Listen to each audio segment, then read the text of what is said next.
Chapter 551, Devouring the Flood Dragon. Han Li squinted while gazing at the scene through the red mist.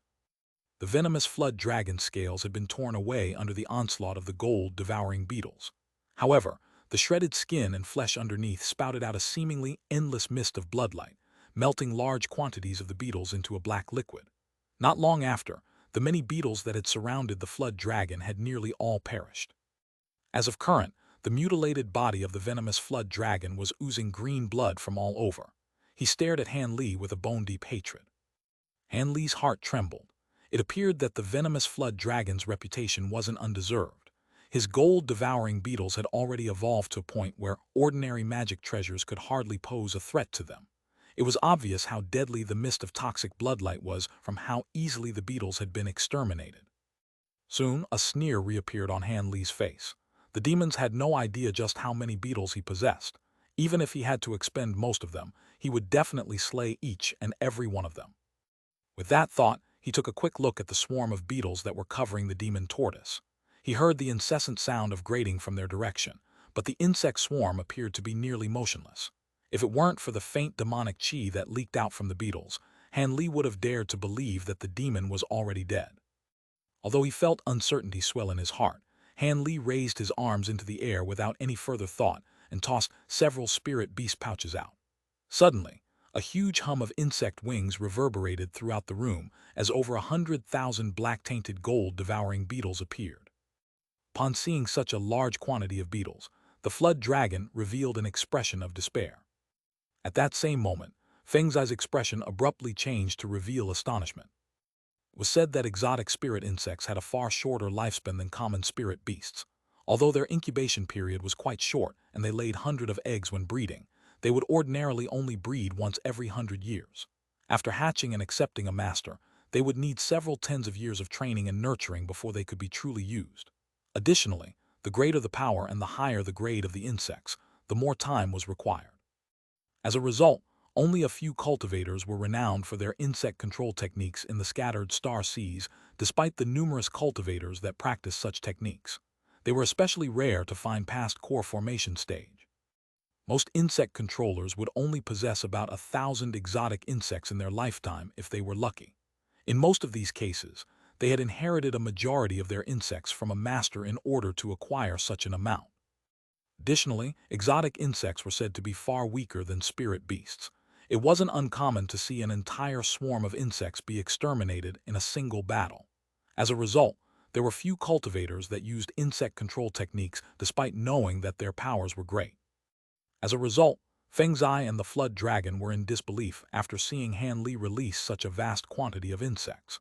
Despite being metamorphosis stage demon beasts, they still felt fear at the ferocity of Han Li's beetles. Of course, if they knew that this might was coming from insects that had yet to fully mature, they would be left in even greater shock. Without paying any further attention to the hate, fury, and fear in the flood dragon's eyes, Han Li quickly uttered an incantation and had the flying insects separate into several groups before sending them off to maul the flood dragon. A mist of bloodlight spurted forth once more from the flood dragon's wounds and liquefied any gold-devouring beetles that it touched. However, the beetles swarming around the ceiling of the room held no fear. After a short moment, the mist of bloodlight shrank and dimmed, eventually disappearing to reveal the flood dragon's wretched expression. Han Li's eyes brightened as he saw this, and had another group of beetles immediately fall upon flood dragon, drowning him once more in a sea of gold, silver, and black. This pattern repeated over and over.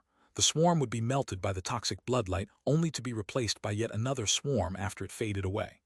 Eventually, the venomous flood dragon could no longer endure, succumbing to the repeated swarms of gold-devouring beetles.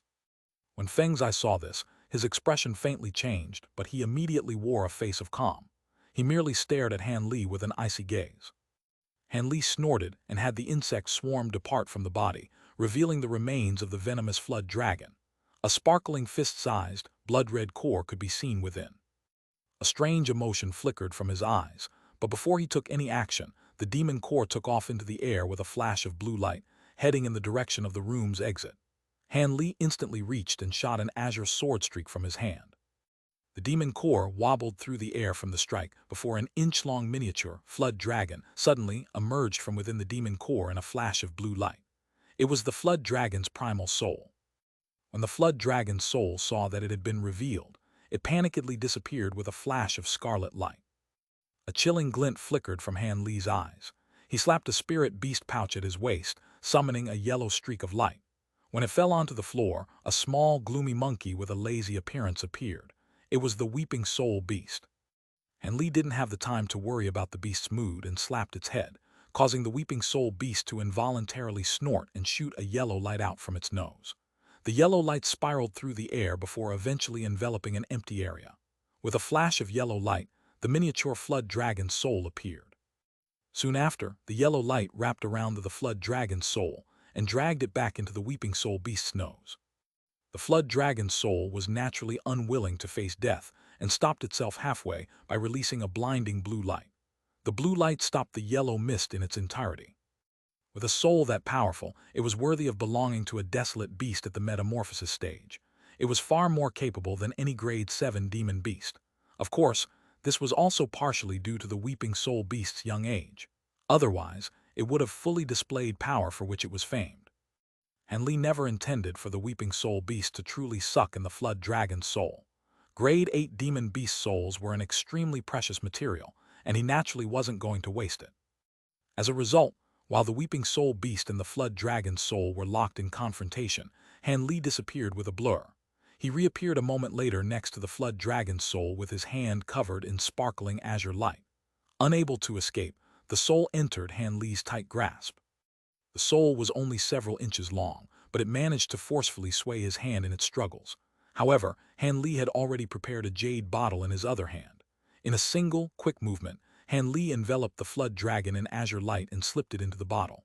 He quickly covered the bottle and carefully placed it into his storage pouch. At that moment, he finally let out a breath of relief. Han Li then turned around to face the demon tortoise, possessing not the slightest intention to delay its death. But at that moment, a brittle crack sounded out. The light barrier was finally broken through by the two huge swords. Without turning his head, he opened his hand and shot a wide cloud of azure light from his palm. A moment later, the light brought back the thunderstorm wings and dropped them into his hand. Since he couldn't deal with them at the time being, he stuffed them into his storage pouch for later. This action caused Feng Zai to nearly spit out a mouthful of blood. His originally calm expression was now brimming with hatred. Han Li's gaze fell upon the mound of beetles lying on another part of the room. He let out a low whistle, and the beetles flew off, revealing the demon tortoise underneath. Han Li felt his breath turn cold. The demon tortoise's body was shredded and mangled, but his body was enveloped in a faint yellow light. His bare flesh was squirming before Han Li's eyes and was healing at an amazing rate. In an instant, a majority of the wounds had already healed. Wearing a stupefied expression, Han Li bitterly yelled, "A self-mending body." Self-mending bodies were quite common amongst demon beasts, and there were many low-grade demon beasts that possessed one. It would allow for quick recovery from wounds and for severed limbs to regrow. However, this instinctual trait was rare amongst high-grade demon beasts. Despite having killed so many grade 6 and 7 demon beasts, Han Li had never seen an ability of near rebirth such as this. Han Li was immensely shocked to discover that this grade 8 demon tortoise actually possessed such a trait. But with this, Han Li's problems had grown much larger.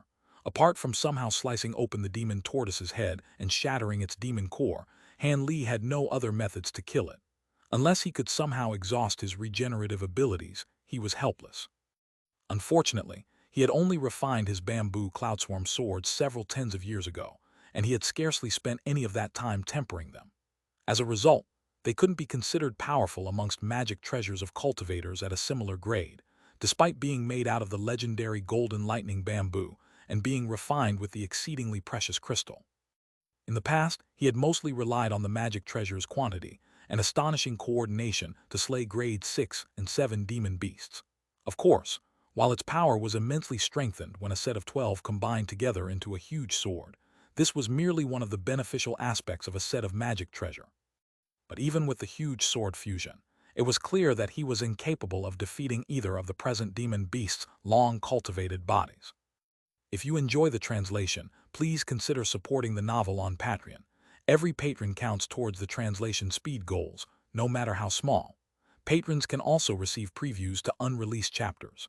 With enough support, I will be able to translate full-time and release 12+ chapters a week. Chapter 552, Escaping Pursuit. Han Li was extremely vexed when his swords proved completely harmless to the demon cultivators, but after some thought, he regained his calm. A vast majority of high-grade demon beasts specialized in cultivating their bodies. Their dense flesh and hardened skin could rival the magic treasures of similarly ranked cultivators. Furthermore, demon beasts had lifespans that lasted several times longer than common cultivators, sometimes possessing lifespans that were tens of times longer. As a result, the higher grade the demon beast, and the longer they cultivated, the more astonishingly durable their body would be. Before arriving at nascent soul stage, cultivators relied on their magic treasures and knowledge to slay demon beasts of grade 7 and under. But once demon beasts reached the metamorphosis stage at grade 8, they would often suppress human cultivators of the same rank with their cultivated bodies and expanded intellect. Since flood dragons were a primordial race, their grade 8 demons were comparable in both combat and defensive power to common grade 9 demon beasts. As for demon tortoises, their race had the strongest defensive powers amongst all demon beasts. After taking this into consideration, it wasn't any surprise that Han Li's flying swords were unable to harm them in the slightest, though it may have gone differently if a nascent soul eccentric attacked them with a magic treasure that had been nurtured for several hundred years. Conversely, were it a common nascent soul eccentric lying on the ground, Han Li would have easily been able to slay him. Very few cultivators refined their bodies like demons did, Man Hughesy being a particularly notable exception. As for the divine Devilbane lightning, while it may hold fatal power against devilish arts and evil techniques, it wasn't particularly effective against the demon race. The formidable might of the divine Devilbane lightning originated from the gold lightning bamboo itself, but at Han Li's current cultivation, he was only able to tap into about a tenth of its power. With this now clear in his mind, Han Li didn't feel dejected in the least. He understood that once he reached nascent soul stage and spent another 100 years tempering his bamboo cloudswarm swords, his magic treasures would experience an enormous breakthrough in strength. At that point, he would be able to break through the demon beast's defenses with relative ease. After all, the bamboo cloudswarm swords were a peak-grade magic treasure that he had spent an enormous amount of effort on to acquire. As such, Han Li believed they held immense potential. Although Han Li could easily slay grade 7 demon beasts and late core formation cultivators like himself, he didn't dare to fight nascent soul cultivators or grade 8 demon beasts. There was a huge divide between the core formation and nascent soul stages. They were in entirely different worlds. All of these thoughts flashed through Han Li's mind in a mere instant. When he took another glance at the demon tortoise and Feng's eye, his expression wavered and he revealed a deluge of emotion. He came to the conclusion that unless he took the risk and used the celestial ice pearl, he would have no other method of exterminating the two demon beasts in a short amount of time. Even with this, Han Li suspected that, while he would be able to finish off the demon tortoise, he would likely prove incapable of breaking through the protective treasure of the windbreaker beast. Since he couldn't control the celestial ice pearl, he wouldn't be able to focus its power onto the demons' bodies, greatly weakening the efficacy of the ice flame's strength. What especially made Han Li hesitate was that the ice flames couldn't be recovered once used. If he wasn't able to kill Feng's eye after using them, he would be leaving the flames in the room as a parting gift for Feng's eye to make use of. In this situation, it would be better for Han Li to just leave the flames for himself. He could refine the pearl after condensing a nascent soul and have it become another deadly weapon in his arsenal. Han Li spent very little time in thought, as he couldn't afford to waste a single moment. While the demon tortoise was still very much swollen, the windbreaker beast's abdomen had already greatly shrunk. Feng's eye's dark expression was becoming more hostile by the moment. Han Li wouldn't have much longer before Feng's eye fully suppressed the green liquid's medicinal power and regained control over his body and magic power. As a result, Han Li gritted his teeth and snatched the demon tortoise's storage pouch before sending him off with a kick into the pit of rampant earthfire. Soon after, he fished out another storage pouch from within the remains of the flood dragon and disappeared with a blur. When he reappeared at the side of the windbreaker beast, he quickly sent him flying off into the pit of earthfire to accompany the demon tortoise. Then, without taking another look at the demons, he flew off as a streak of azure light. Han Li didn't believe they would be able to track him down to whatever random island he chose to conceal himself on, no matter how profound and remarkable their abilities may be. Hence, Han Li struck a large hole through the room's stone door and flew off without a trace. The tool refinement room became completely silent. After an unknown amount of time, a resentful and vicious roar came from the room's earthfire pit. Following the roar, a streak of blinding white light flew out of the earthfire pit and broke through the room's ceiling, and then all of the cave residence's restrictions. A moment later, the white light appeared above the small island and flew a circle around it at an imperceptible speed. After stopping in its original place, the light faded away to reveal Fengzai. From his neat appearance, it appeared that he had been left entirely unscathed by the earthfire. However, he was gritting his teeth in seething rage as he held the body of the still disabled demon tortoise in his hand. The demon tortoise didn't have any treasures protecting its body, and as such its body was charred and smoking. It appeared to have suffered quite a bit in the earthfire pit. Fengzai's eyes glowed with white light as it swept its gaze past the horizon. After some thought, a malevolent expression appeared on his face. He then clutched his hand in an incantation gesture, and white light flickered from his fingertip. A short moment later, his expression grew hostile. After wordlessly confirming the direction, he tore through the skies in a streak of white light. At that moment, Han Li broke into a cold sweat as he wildly flew through the skies. The wind spirit energy had begun to stir, and the constraints of the divine Devilbane lightning had become unstable. Fortunately, Han Li quickly responded, hastily cutting his spirit power from the cloak and using it to forcefully suppress the changes. After entering late core formation, Han Li was able to cut off the forceful extraction of his spiritual power from the cloak, despite still being unable to smoothly control it. This had greatly increased the usefulness of the ancient treasure. Han Li bitterly grimaced. The windbreaker beast was coming for him. Han Li instinctively changed direction and wildly poured spiritual power into his cloak before swiftly shooting off. He had undoubtedly enraged Fengzai, and if he were caught, he would undoubtedly be chopped into pieces and have his soul refined. Much to Han Li's vexation, Fengzai was still able to control the wind spirit energy within his body despite being such a great distance away from him. This was a completely unanticipated variable. He now felt regret at having not released the celestial ice pearl inside the tool refinement room when he had the chance. But there was no point in thinking about that now. Han Li could only wildly escape with the aid of his blood-red cape. As Han Li continued with his escape, the wind spirit energy within his body would flare up once every 4 to 6 hours. Although he managed to suppress it every time within a quarter of an hour, he still had to change the direction of his flight each time to prevent Fengzai from determining his direction. Han Li's speed was far inferior to that of the windbreaker beast, but he always managed to seize the initiative each time and throw him off by a large distance. However, Fengzai was still able to relentlessly chase Han Li down by relying on the reaction of the wind spirit energy. This game of cat and mouse continued for a month, as they traveled across a huge expanse of the sea. As the chase continued, Han Li felt increasingly more on edge and gloomy. In order to permanently escape from the windbreaker beast's pursuit, he wanted to refine the wind spirit energy within his body and rid himself of it for good.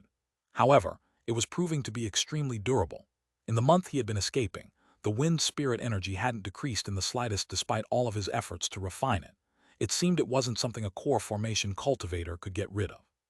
Helpless, Han Li wholeheartedly continued his efforts to escape.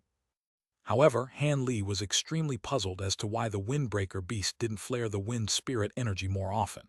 Had he done this, the demon would have long since captured him. Of course, Han Li couldn't have known that several thousands of kilometers away, Fengzai constantly wanted to do just that. But much to his vexation, he found himself in the same position in Han Li. Although the demon cultivator didn't know what strange poison had been placed inside the spirit milk, he would periodically have his spiritual power constrained, and his body would begin to swell. Each time this happened, he had no choice but to stop flying and forcefully suppress it. Although he was sure that he could completely refine this poison after a period of meditation, he couldn't allow Han Li to escape from his pursuit. Moreover, Fengzai didn't have much magic power left, so he had to do his utmost to pursue Han Li before he ran out. As for the demon tortoise, he had long since recovered, but since he was too slow, Fengzai had left him behind and continued on his own.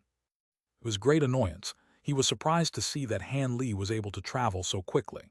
He faintly guessed that Han Li must have possessed a magic treasure capable of such speeds. If you enjoy the translation, please consider supporting the novel on Patreon. Every patron counts towards the translation speed goals, no matter how small. Patrons can also receive previews to unreleased chapters. With enough support, I will be able to translate full-time and release 12+ chapters a week. Chapter 553, Lightning Movement. As day after day continued past of the continued pursuit, the intervals at which the wind spirit energy flared grew increasingly further apart. At the start, it would trigger once every 6 hours, which became once every 12, and eventually, only once per day. Furthermore, the flares grew increasingly more weak each time. In the end, the wind spirit energy finally ceased flaring up altogether. It seemed the windbreaker beast had finally given up on the chase. Han Li was naturally delighted. Regardless of whether the wind spirit energy had failed to activate due to the great distance or due to Feng Zai having ran into trouble, Han Li was finally given the opportunity to truly escape. Han Li took another drop of spirit liquid without any hesitation and identified his bearings before flying through the skies without worry. On a small, desolate island several tens of thousands of kilometers away from Han Li, the windbreaker beast was sitting in an empty cave with an ashen expression. During the long, relentless pursuit, he had exhausted the entirety of his magic power and could no longer restrain the strange poison inside his body.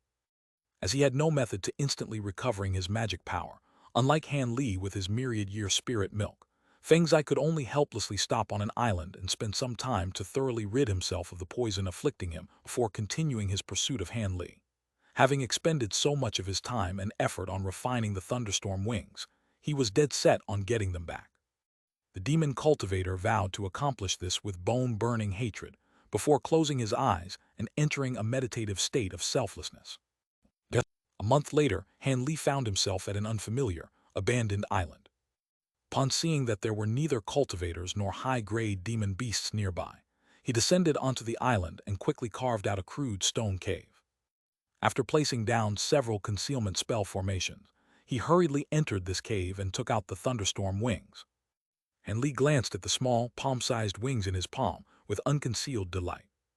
Since the wings possessed both wind and lightning attributes and Feng Zai only possessed wind spirit power, the wings only required either lightning or wind to drive them. With the divine devil-bane lightning within his body, Han Li should be able to control the magic treasure. If they were as miraculous as the demon had said, then the sooner he could utilize them, the more likely his survival. However, as Han Li examined the wings, he saw that the white feathers were faintly distorting. Upon seeing this, Han Li immediately knew that this was because the treasure hadn't finished refining.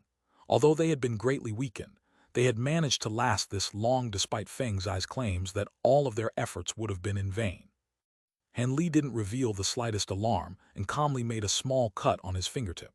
After a drop of blood essence gathered onto his fingertip, he clutched his hand in an incantation gesture and conducted the master recognition rites. After dropping the blood essence onto the wings, a cold glint flashed from Han Li's eyes, and he tossed the thunderstorm wings into the air. They then motionlessly floated. Han Li held out his fingers towards them, shooting out slender arcs of lightning from his fingers onto the wings. Han Li's face grew solemn, as the arcs of lightning shot from his hands with increasing density. Not after, the thunderstorm wings became enveloped in a layer of golden lightning. Sounds of thunder echoed out from within the net of lightning. Han Li felt relieved as he saw the thunderstorm wings slowly begin to absorb the lightning from the net of divine devil-bane lightning that surrounded them. Over the following 10 days, Han Li used the divine devil-bane lightning to gradually stabilize the wings' feathers. Additionally, because they absorbed the divine devil-bane lightning, their silver color was tinged with a faint gold. Unless one was carefully examining the wings, the gold tinge would be difficult to perceive.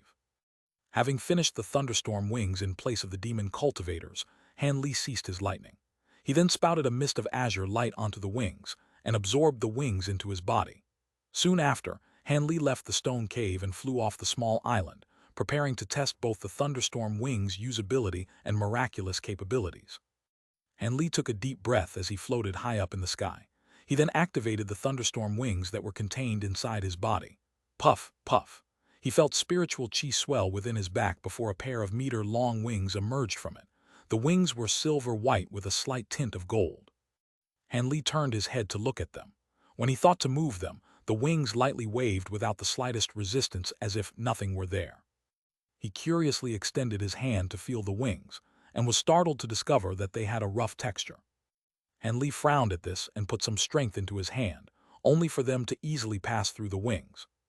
This is, Han Li was shocked and immediately gazed within himself. The palm-sized thunderstorm wings were safely contained inside his dantian and faintly shined with white light.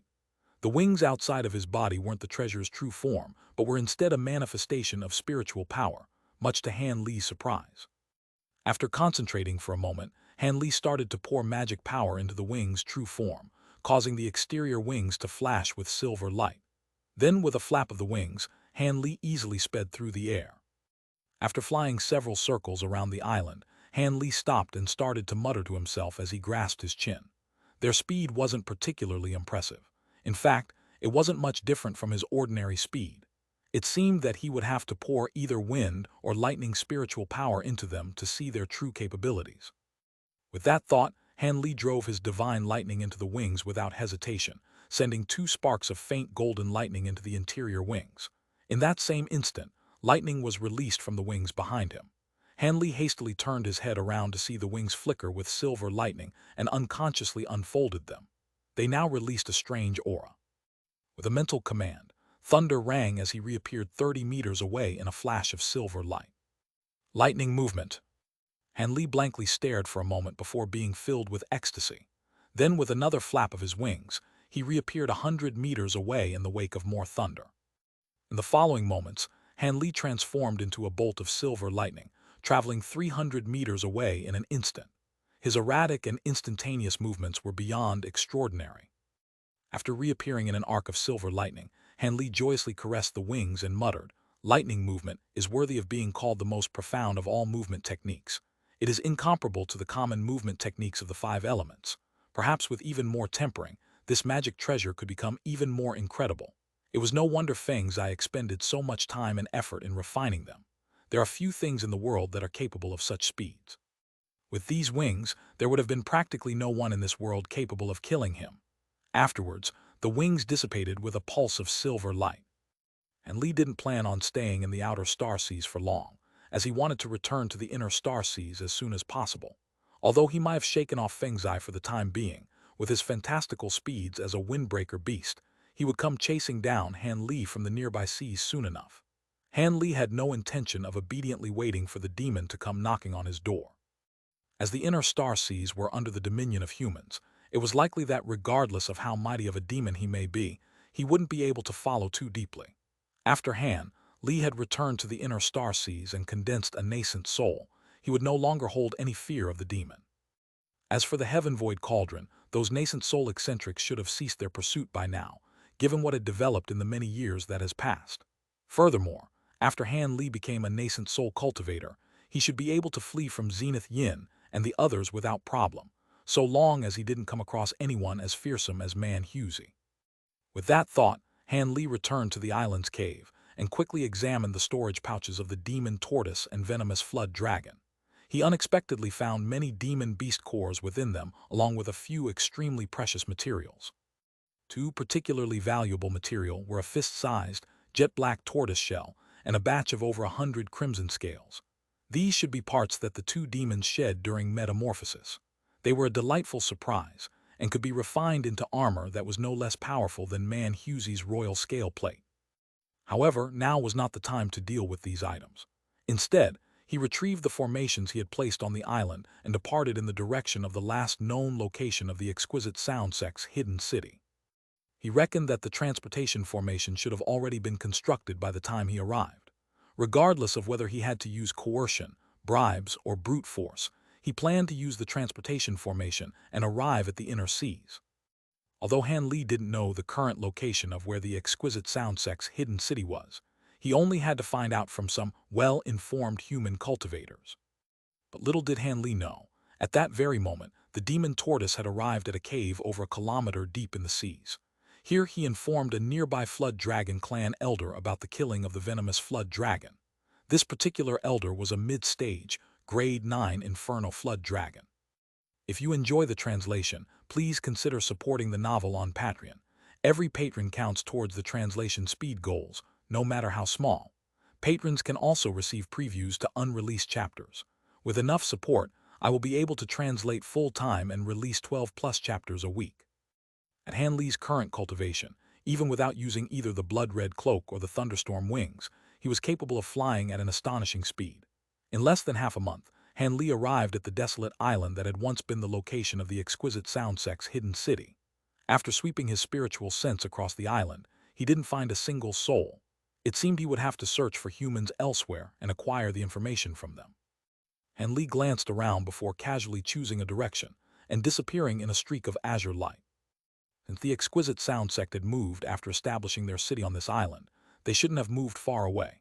Additionally, the nearby seas should be an area where some of the surviving human cultivators have gathered.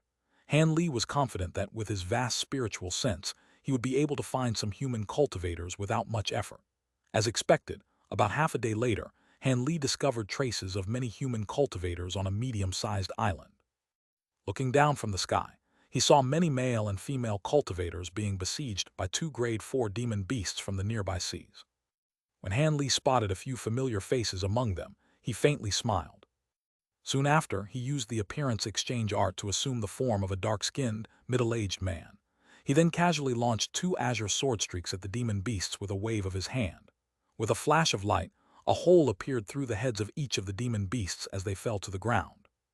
This sudden display had alarmed the many cultivators below, and they immediately turned their heads towards the sky to discover Han Li.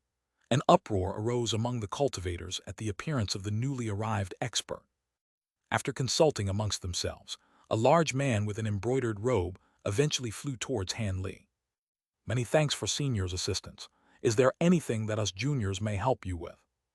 Although the large, embroidered-robed man spoke with a respectful tone, a trace of unease could be seen on his face. Just why did this core formation cultivator suddenly appear at this island? Han Li didn't immediately respond upon seeing the embroidered-robed man, Jing, who had teleported with Han Li to Profound Depths Island. Han Li narrowed his eyes and swept his gaze past the rest of the cultivators, only to recognize the scar-faced man Su Yun. None of the other cultivators that had arrived at Wondrous Depths Island along with him were present. As for Jing and Su Yun, it seemed they had failed at forming their cores, as they were still at the late Foundation establishment despite the many years that had passed. Jing grew somewhat nervous upon seeing Han Li continue looming in silence. After a moment of hesitation, he was about to speak again when Han Li cut him off. "I am looking for the exquisite sound sect's hidden city. Do you know the next time it will be open and where it will be?" With an indifferent expression, Han Li gazed intently at Jing. When he heard Han Li's question, Jing's expression relaxed and he tactfully replied, "Senior, the exquisite sound sect's city will be opening in about a month and is set to open at Twin Peaks Island. It is several days west of here, and if Senior wishes to go, Junior can bring him there." Han Li shook his head and mildly said, "There's no need for that. It'll be fine if you just give me a map." He had no interest in reminiscing about times long past with this person. The man was quite lucky. He had managed to survive the beast torrent, but the others likely hadn't shared the same fate as him, causing Han Li to feel a slight sadness. "Yes, Senior, here is a map of the sea and the location of the hidden city." Jing revealed slight disappointment, but he still hoped to forge a friendly relationship with the senior before him. With each passing day, the outer star seas became increasingly dangerous for human cultivators. It would be greatly advantageous for him to be acquainted with a core formation cultivator. But after taking another glance at Han Li's detached expression, he could only drop the matter and take out a jade slip from within his robes. He recorded the location of the exquisite sound sect into the jade slip and offered it to Han Li with both hands. Han Li received it with a nod and took a quick look through it with his spiritual sense. Then, without the slightest intention of staying, Han Li rushed through skies in a streak of azure light. The low-grade cultivators that were left behind gazed at him with envy. Nowadays in the outer star seas, cultivators at Foundation establishment and lower didn't have the freedom to stray too far from their cave residences. Han Li wasn't about to meekly wait for another month as he feared that if he didn't leave as soon as possible, Feng Zai would come knocking at his door. As a result, he was prepared to pay the exquisite sound sect a significant sum to quietly teleport back to the inner star seas. Of course, if they refused or became too greedy, he wasn't going to shy away from using force. Several days later, Han Li arrived at Twin Peaks Mountain. The island was quite expansive and had 2 huge mountains that were nearly the same in height. After flying around of the mountains several times, he found the entrance to the hidden city as described on the map. After a moment of hesitation, Han Li changed his appearance back to what he had used when he had last visited the city.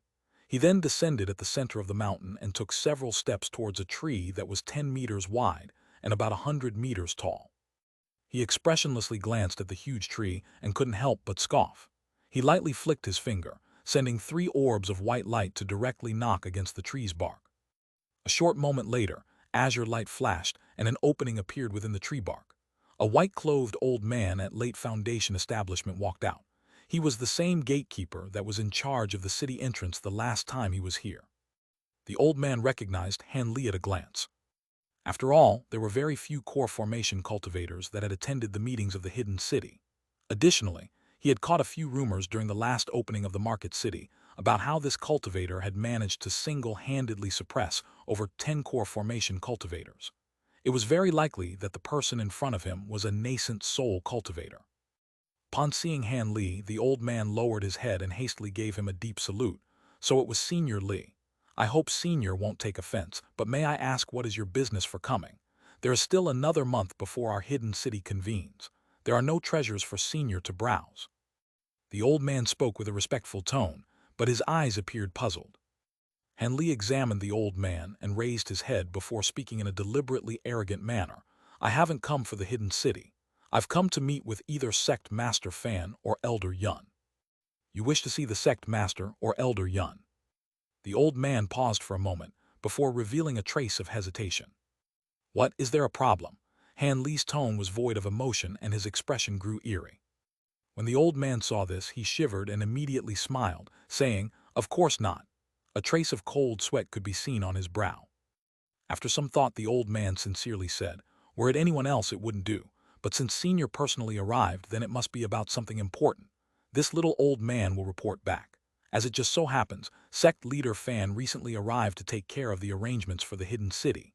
Senior, please wait for a moment." He decided to hand off this troublesome matter to those above him. He couldn't afford to offend such a fearsome character.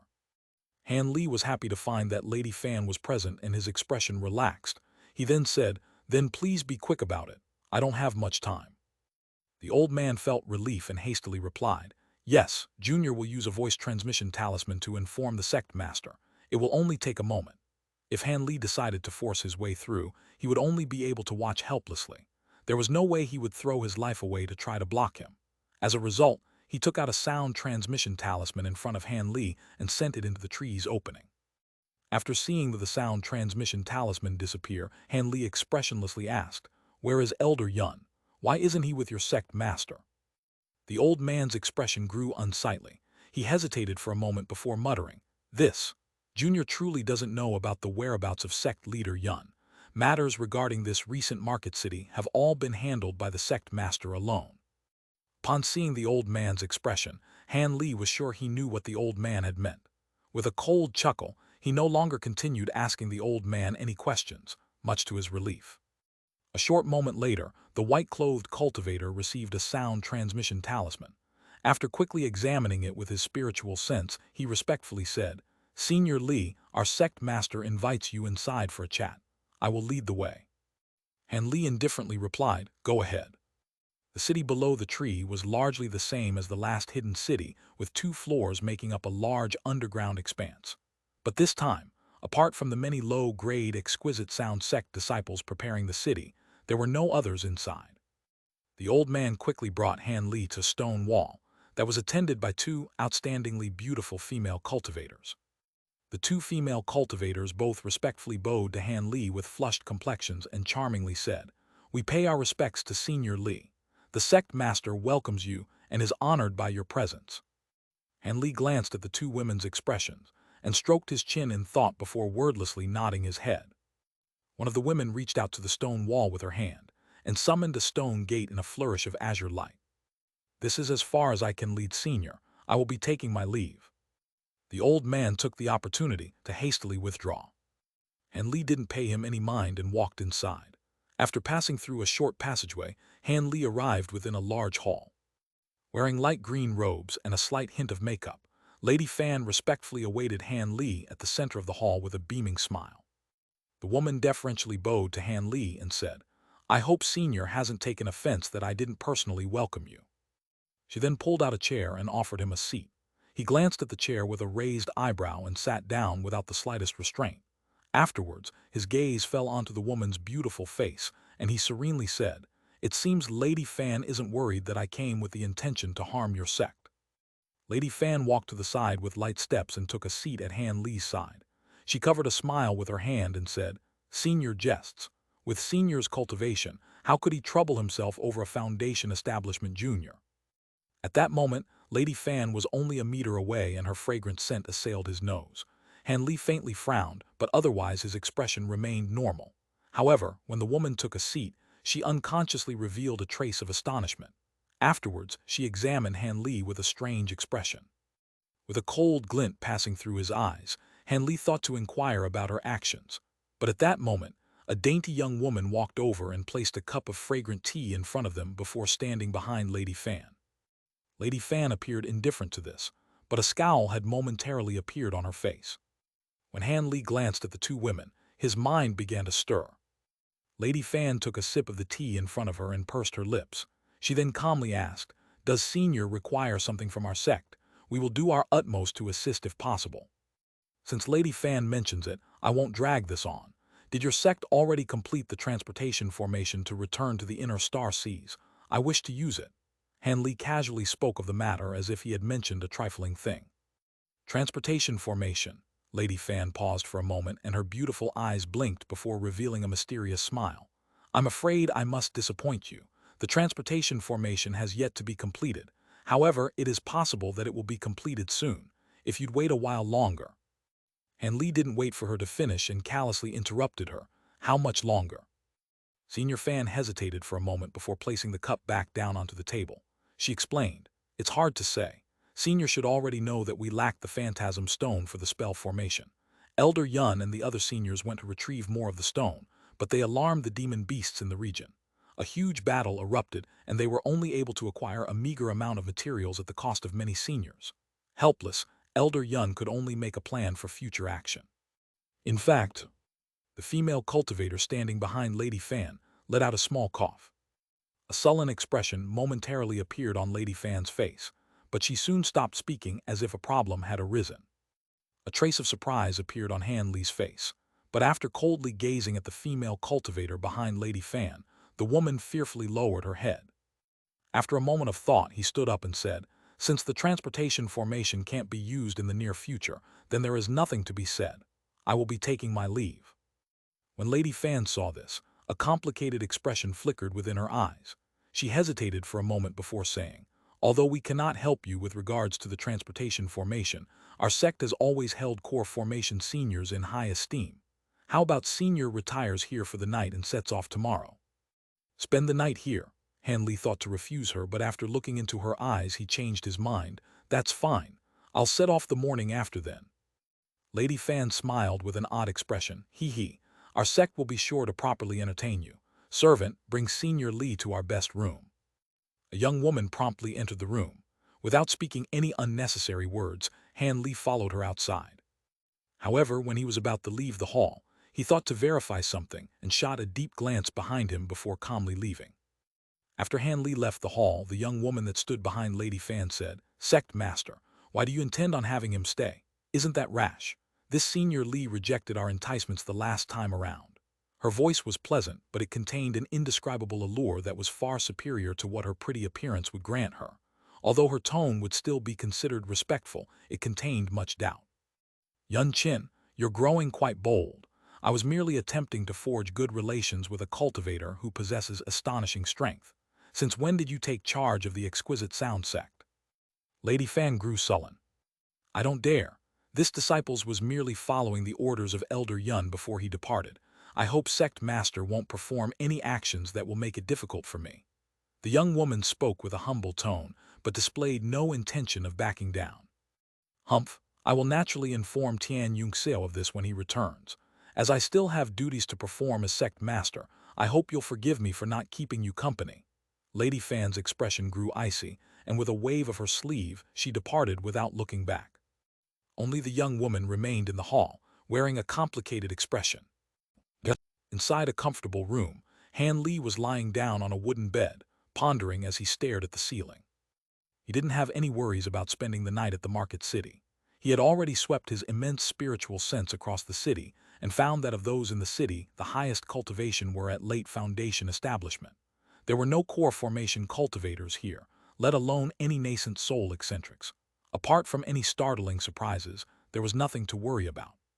However, he was now pondering whether or not he should spend the many years to fly back to the inner star seas. Suddenly, he heard a few knocks on his door.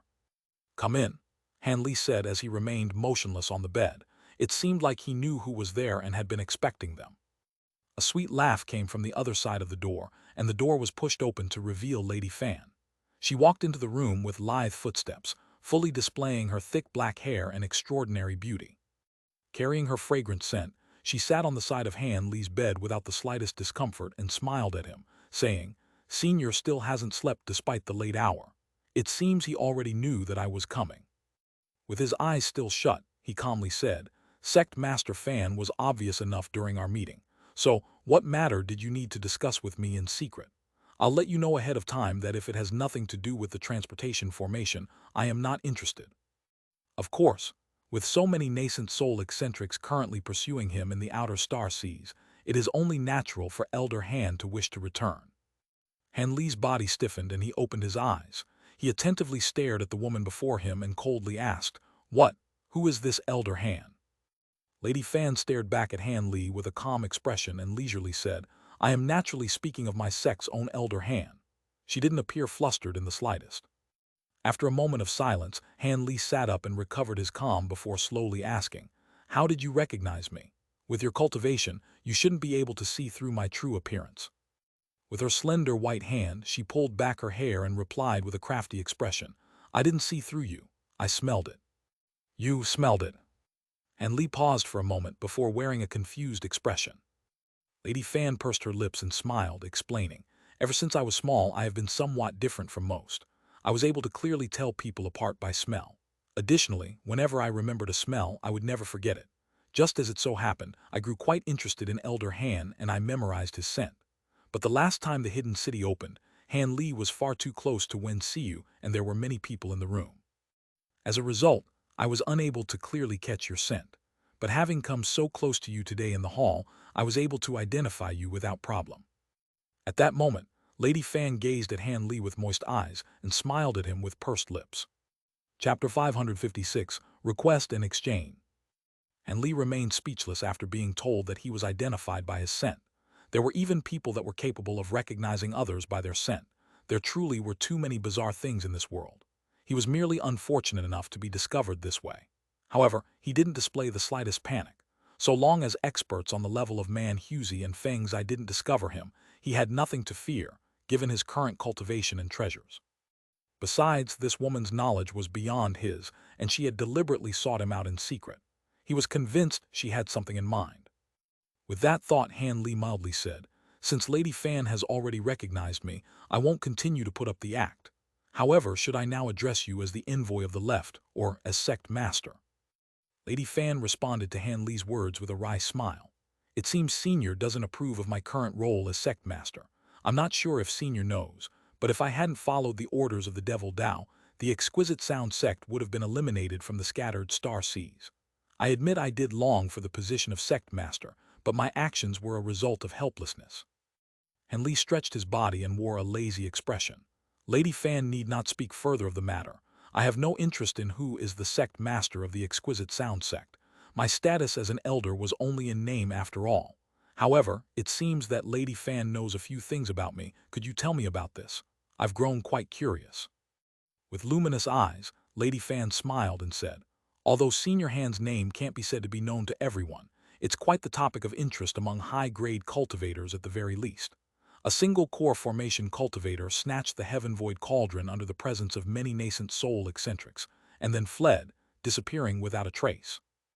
Han Li coldly smiled and directly addressed the woman. "That's right, Lady Fan, envoy of the left. I assume almost everyone who knows of this wants me dead, but I also assume there are a few that have the vain dream of acquiring the treasure for themselves. Lady Fan, do you also hold those sentiments?" The beautiful woman shook her head and said, "Senior jests. If I were a core formation cultivator, I might hold a few vain delusions, but ever since I failed in forming my core, I've already given up on ascending to the next stage of cultivation. That kind of treasure isn't something that I could ever hope of obtaining. This little woman possessed no intention of foolishly bringing trouble upon herself. Having examined her as she spoke, Han Li felt that her words were sincere. However, he wasn't going to easily trust someone's words and remain vigilant. He then calmly continued his questioning. Apart from the heaven-void cauldron, is there anything else that you've heard? Previously, he hadn't dared to make contact with high-grade cultivators, resulting in a great lack of information. Since he had the opportunity to clear up some doubts, he may as well bluntly ask more questions. It seems that Senior has also heard quite a bit. There are quite a few rumors relating to Senior. It was said that Senior Han had spent many years in the nearby seas, exterminating many cultivators as the insect devil. Junior cannot bring herself to believe this rumor. Since Senior had acquired the heaven-void cauldron, how could Senior possibly act in such an inflammatory manner and still have concealed himself? I imagine that if it weren't for the beast tide, the close friends and kin of the insect devil's victims, along with the various dubious insiders, would have formed a hunting party specifically to chase you down. The woman mysteriously smiled as she gazed at Han Li and covered her mouth as she chuckled. Han Li calmly nodded his head and remained silent. This caused Lady Fan to become somewhat apprehensive. Could it be that the vicious devil from the rumors was actually this elder Han? With an unchanged expression, Han Li asked, "All right, how about Lady Fan explain the true objective of tonight's meeting?"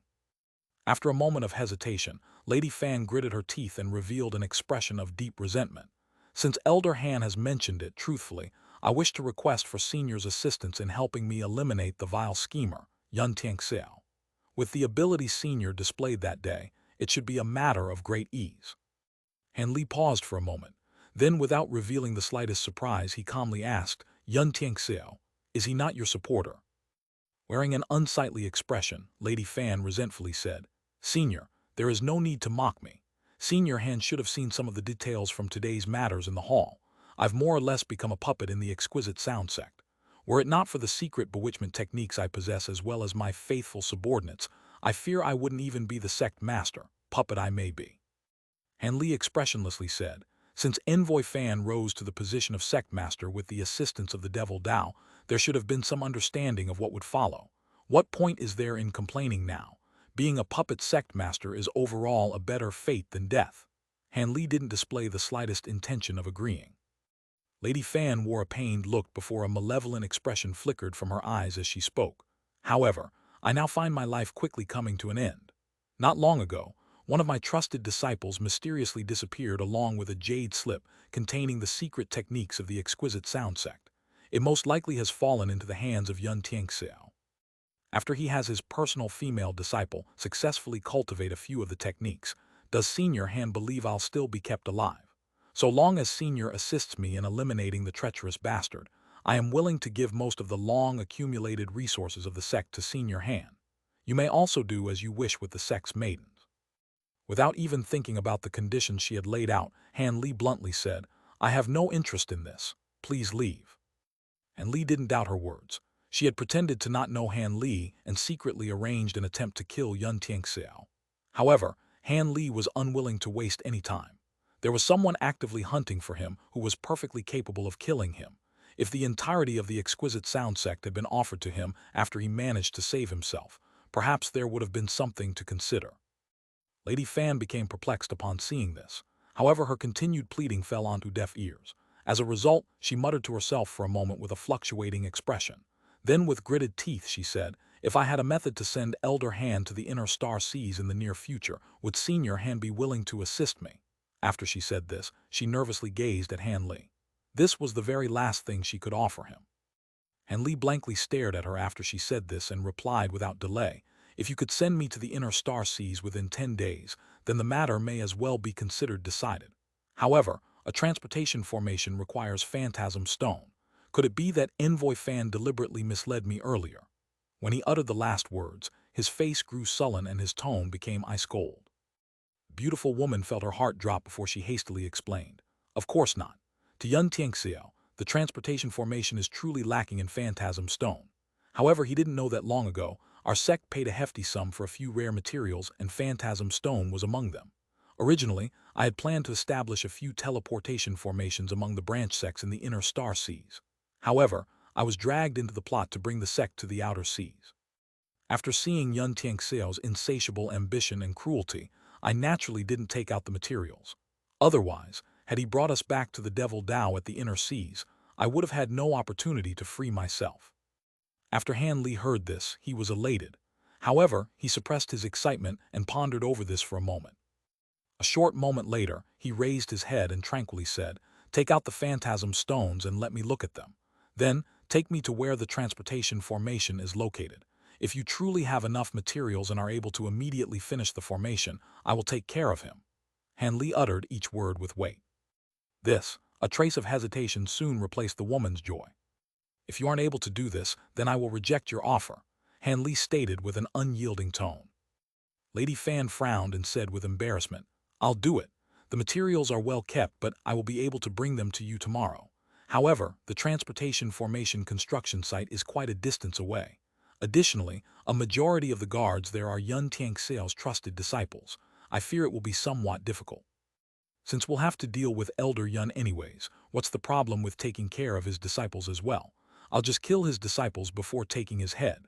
After some further thought, Han Li worriedly asked, "However, Yun Tianxiao's current location isn't too far away, right?"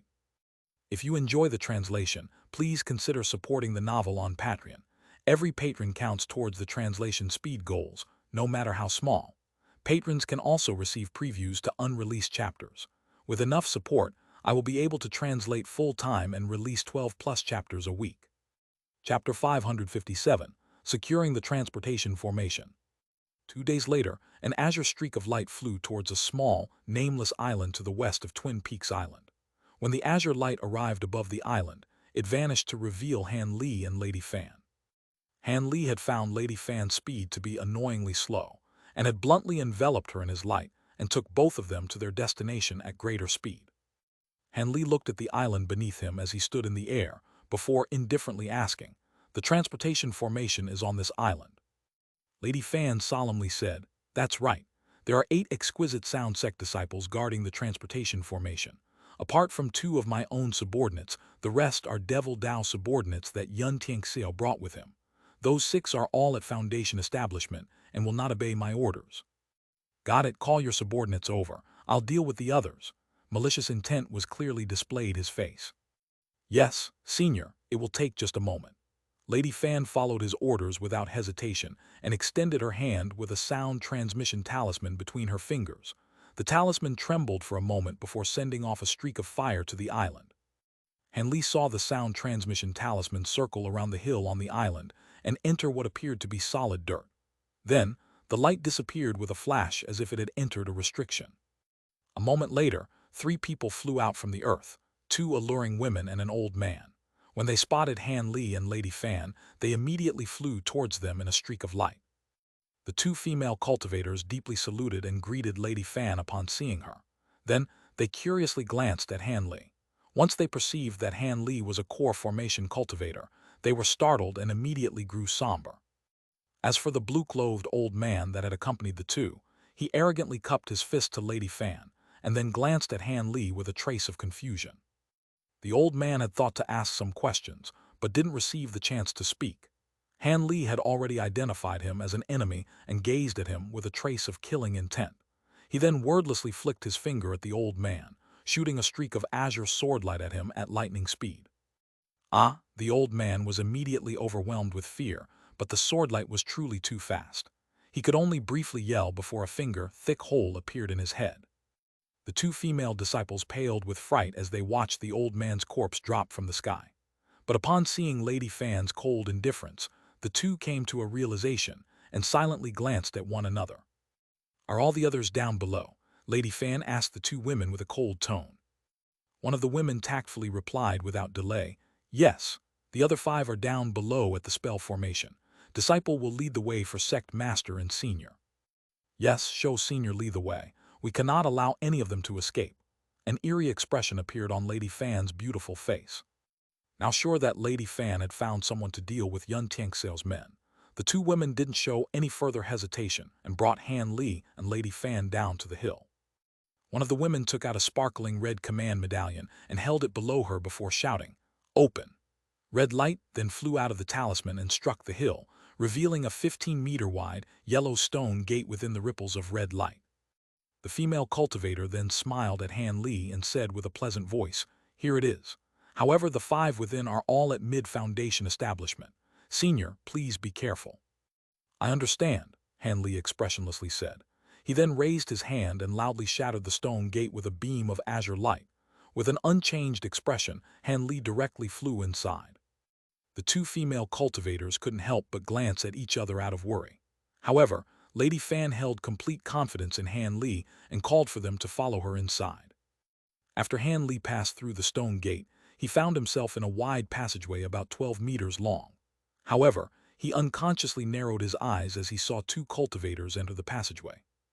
Without taking the time to examine their appearances, he opened his mouth and spat out 2 small, translucent swords that glowed with azure light. As soon as the swords left his mouth, they immediately flew towards the 2 cultivators, who immediately appeared terrified.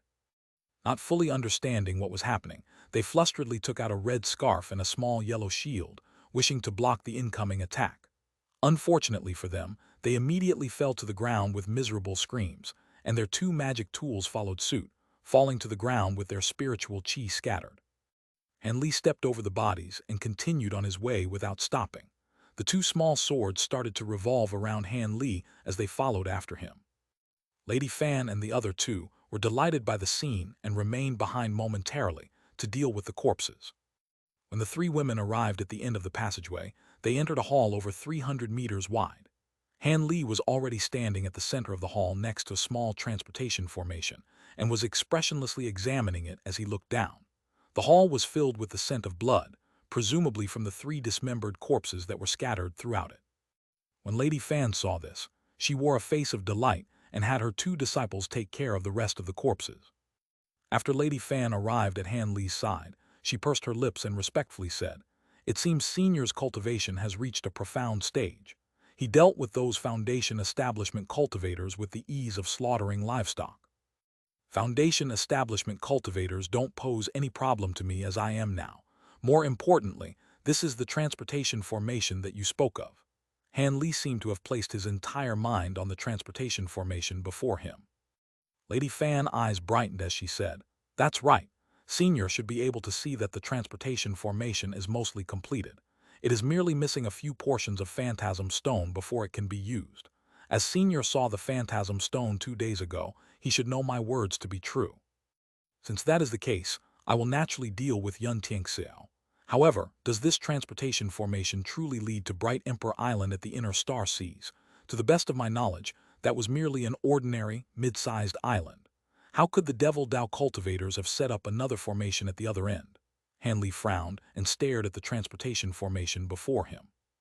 "I heard it before from Xianxia that Bright Emperor Island has an abandoned transportation formation created during the Age of Antiquity. The Devil Dao has molded it for their own uses, but the transportation formation is only capable of receiving teleportations. Were it not the only transportation formation capable of accepting a teleportation from the outer star seas, Xianxia wouldn't have chosen that location. Senior won't meet with any troubles after he teleports there." Lady Fan spoke to Han Li with a blank expression. She knew that the matter of the teleportation was extremely important to Han Li, and she didn't dare to treat him poorly. Han Li nodded in response and said nothing else. So long as there were no nascent soul eccentrics standing guard on the other side, even if there was some danger to be had, it wouldn't pose any problem to him with the miraculous abilities he currently possessed.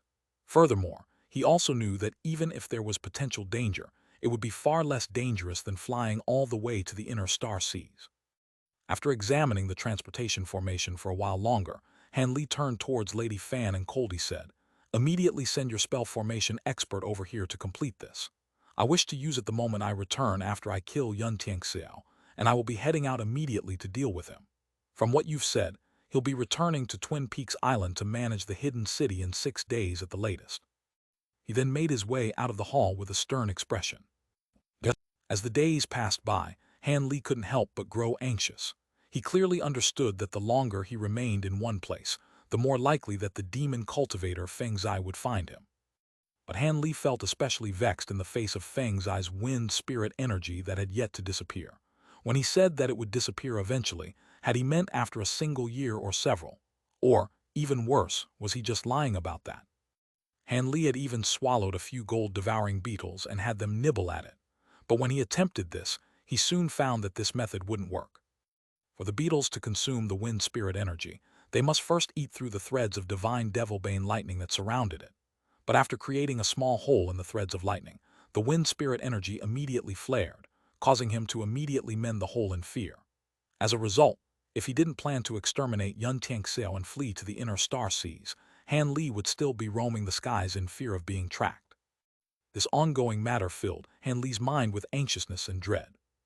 If you enjoy the translation, please consider supporting the novel on Patreon. Every patron counts towards the translation speed goals, no matter how small. Patrons can also receive previews to unreleased chapters. With enough support, I will be able to translate full-time and release 12+ chapters a week. After returning to Twin Peaks Mountain, Han Li assisted Lady Fan in exterminating the remaining cultivators that were loyal to Xianxia. Afterwards, he calmly awaited Xianxia's return to the city. 5 days later, Han Li was sitting in the area behind the city's hidden hall with closed eyes. Lady Fan was sitting beside him with a fluctuating expression. At that moment, a streak of fire flew through the door, and Lady Fan's eyes brightened as it flew into her open hand. The fire released a woman's flustered voice. "Sect Master, it's terrible. Elder Yun brought Taoist Master Swift Crane with him. They've already arrived at the entrance of the city. Sect Master, please make preparations." "What? The old monster Swift Crane arrived with him?" Lady Fan crushed the sound transmission talisman in astonishment and wore an extremely unsightly expression.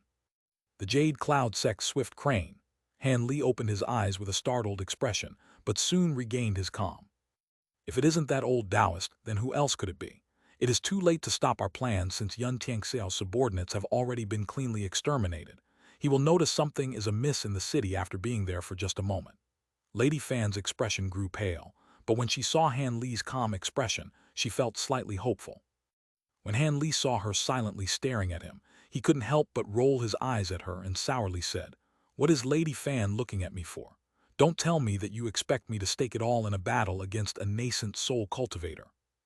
Even though he said this, Han Li didn't feel particularly flustered in the slightest. Since a threat on the level of Man Huzi and Wan Tianming hadn't arrived, he could make himself scarce without much of a problem. He was confident that he could escape from the hands of an early nascent soul cultivator with ease, especially with the miraculous abilities of his newly acquired thunderstorm wings. Of course, if it were possible, he still wanted to return to the inner star seas with the transportation formation. As a result, Han Li was thinking of an alternative plan despite his previous words. But when Lady Fan heard Han Li, her expression turned pale and she blankly stood in place. She was at a complete loss about what to do. A short moment later, a cold glint flickered within Han Li's eyes. He licked his lips and asked with a serious tone, "Does that Swift Crane have a close relationship with Xianxia? If I were to suddenly kill Xianxia, would he take revenge on me?" Lady Fan was startled when she heard Han Li, but hastily replied with delighted surprise, "Relationship? Xianxia merely used our exquisite sound sect to form a loose connection with the old Taoist by giving our disciples over to him as cultivation vessels. He doesn't care about the matters of our exquisite sound sect. However, you must kill Xianxia before he can cry for help. Otherwise, the old Taoist might truly intervene out of obligation." "That's fine," Han Li then calmly ordered. "Drag that Xianxia into one of the neighboring rooms alone. I will kill him there in an instant. He won't have the time to call for help from Swift Crane. So long as you are in charge of the sect, the old Taoist won't be able to say anything. Afterwards, win over his favor by using some good conditions." Displaying staunch decisiveness, Lady Fan gritted her teeth and agreed. "Yes. Since matters have reached this point, we can only do our utmost. Senior must exert his complete strength and kill Xianxia as quickly as possible. Please wait in the room farthest away from here for the time being. I will bring him over." When Han Li saw this, he immediately walked to the hall's side door that led to a hallway with many variously sized rooms. When he arrived at the door, Han Li thought of something and suddenly stopped. He turned around with a gloomy expression and icily said, "Sect Master Fan, after I kill Xianxia, don't get any ideas of revealing my identity to curry favor with old Taoist Swift Crane. With my current abilities, I can easily escape from Swift Crane's grasp despite not being able to fight against him. If that happens, Lady Fan should know what would happen to her." These words are only a warning to help you avoid doing something that wouldn't benefit either of us during a moment of panic. When Lady Fan heard him, she was startled for a moment. Her expression shifted several times before settling on a bitter smile. Senior jests, I would never do such a wretched thing. Also, I am fully aware that Senior Han is far from a common core formation cultivator. Please be at ease, Senior. So long as you eliminate Yun Tianxiao, I will definitely follow through with our agreement. Han Li took a deep glance at the woman before heading off to the farthest room in the hallway without further hesitation. Apart from the somewhat smaller size, it was the overall the same as the other rooms in the hallway. Han Li blurred and reappeared on a sandwood chair within the room. Afterwards, he closed his eyes and thoroughly restrained his qi, preventing himself from being discovered by either Swift Crane or Yun Tianxiao. With his late core formation cultivation, Han Li was confident that he could conceal himself from the spiritual sense of early nascent soul cultivators, but in the end, this was still only a guess. He could only try his hardest despite the slight doubts that he held in his heart. In the main hall, Lady Fan was greatly on edge. While she had spoken to Han Li as if she was completely confident in him, the woman was also completely unsure as to whether Han Li could kill Yun Tianxiao in an instant. Although Han Li had nearly killed Yun Tianxiao at the previous trade meeting with but a raise of his hand, that was likely due to catching Yun Tianxiao off guard. But as Lady Fan was an extremely shrewd person, she forcefully suppressed the distracting thoughts in her mind and poured herself a cup of tea. As she slowly sipped the tea, she quickly regained her calm. At that moment, footsteps came from the hall's entrance. Soon, a middle-aged Taoist wearing a white crane-embroidered robe and a Confucian-robed man entered the hall. Senior Swift Crane, Elder Yun, Lady Fan deliberately cried out with a surprised expression. She then quickly placed down the teacup she held at her lips and saluted Taoist Swift Crane. Swift Crane indifferently nodded his head and remained silent, as if he belonged to a realm beyond hers. But when Yun Tianxiao entered, he unconsciously frowned, and his face revealed a trace of confusion. Yun Tianxiao returned her salute and angrily said, "Why isn't Yun Qin attending to the sect master? Is she slacking off? I will have to properly discipline her." Yun Qin she. Lady Fan revealed hesitation and glanced at Swift Crane. Yun Tianxiao paused for a moment before speaking with an expression of annoyance. "Sect master, Senior Swift Crane cannot be considered an outsider. Go ahead and speak." Lady Fan wore a similarly displeased expression and responded, "Since that is the case, then I will say it. Yun Qin is attending to a vagrant cultivator who is in possession of some phantasm stone and wishes to sell it. Yun Qin was steadfast in wanting to personally deal with the person, so I had no choice but to remain here." Yun Tianxiao was about to say something to Swift Crane, but when he heard the words, "Phantasm Stone," his body trembled and he revealed delight. "What? Phantasm Stone?" Likewise, Swift Crane's eyes grew bright upon hearing these words, and his eyes narrowed. Appearing as if she were wronged, she coldly spoke with a grimace.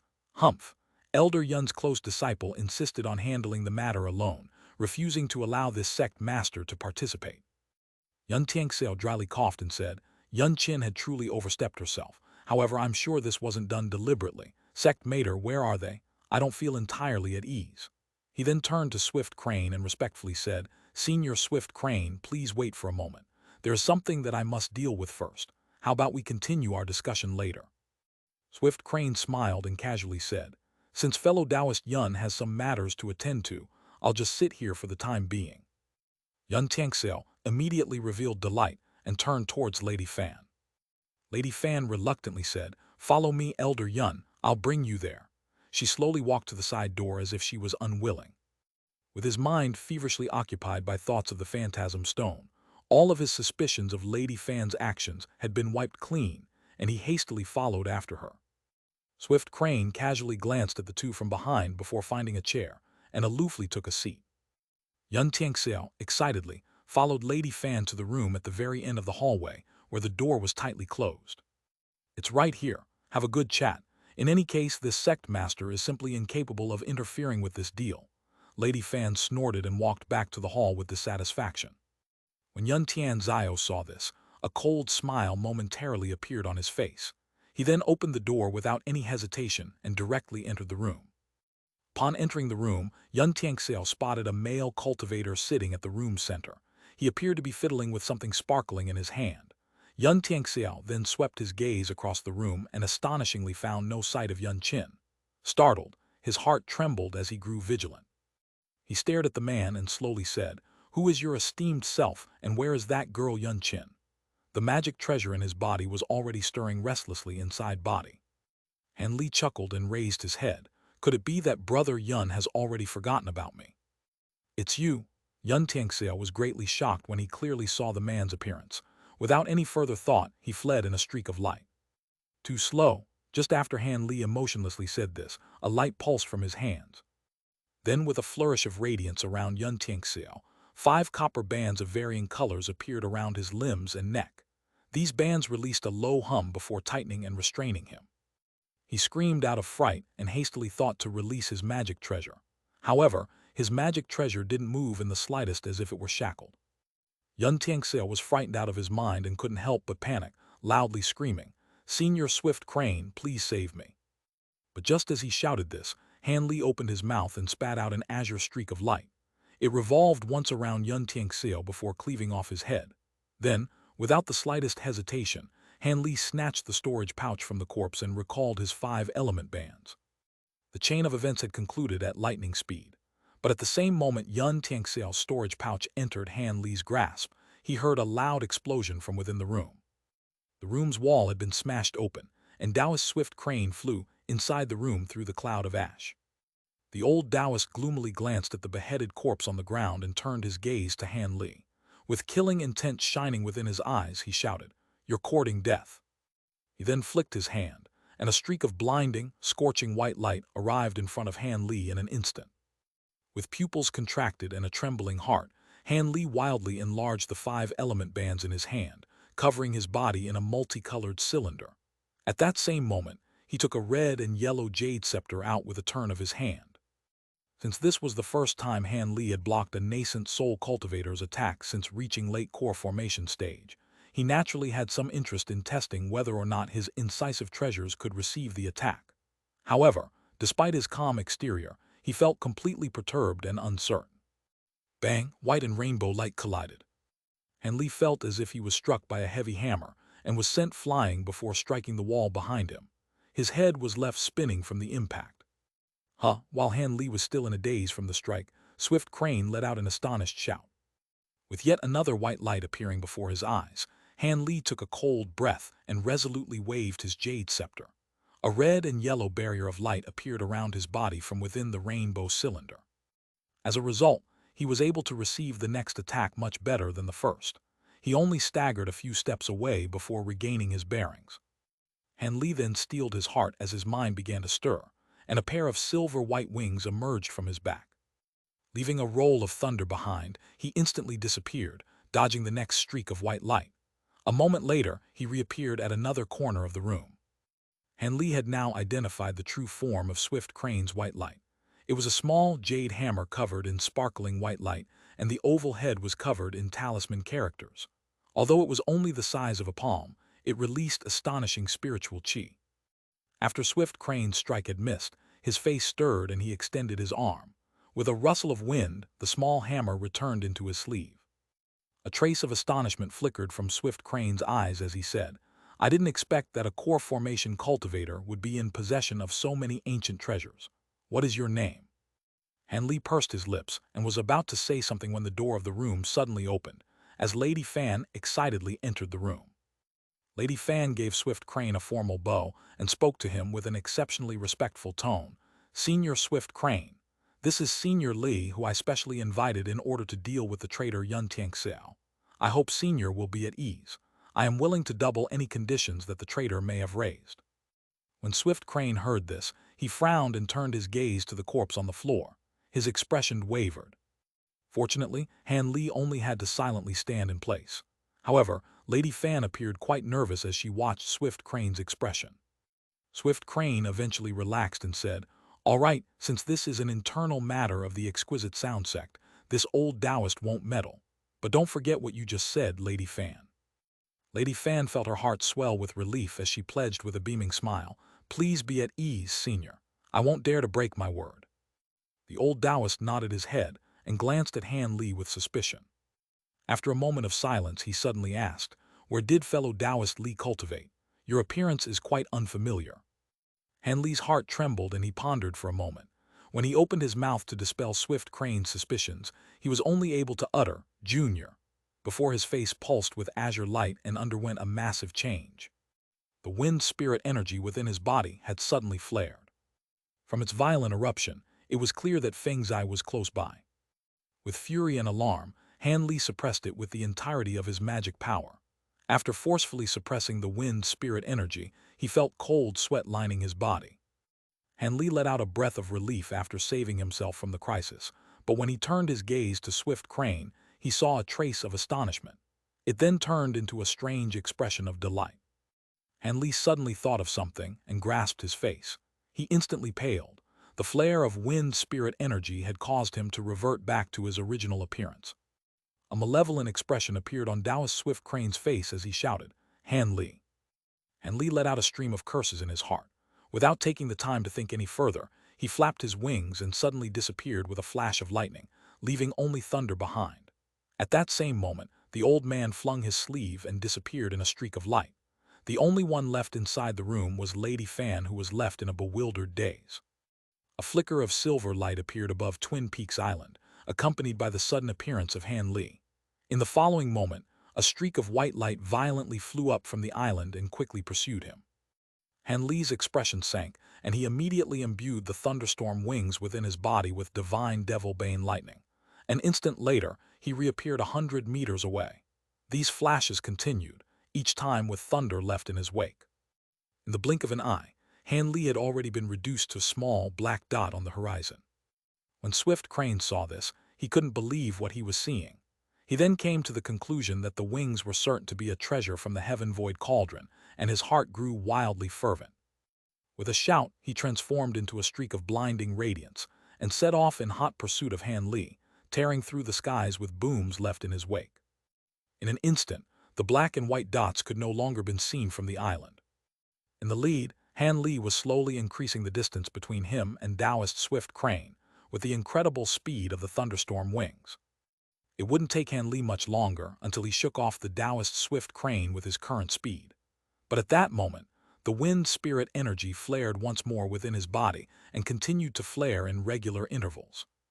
Han Li was forced to periodically stop and use his magic power to suppress the backlash of the wind spirit energy. However, this delay had given Swift Crane the opportunity to latch his spiritual sense onto Han Li, allowing him to ceaselessly pursue him. However, this wasn't Han Li's biggest worry. The flares of wind spirit energy were growing increasingly violent, displaying just how close Feng Zai was to him. Helpless and on the edge of despair, Han Li steeled his resolve and rushed towards the small island with the transportation formation. He hoped Lady Fan had truly given the order to complete the transportation formation, and that they had managed to complete it by the time he arrived. So long as he was able to reach the island, he would have the opportunity to escape pursuit from Swift Crane and Feng Zai.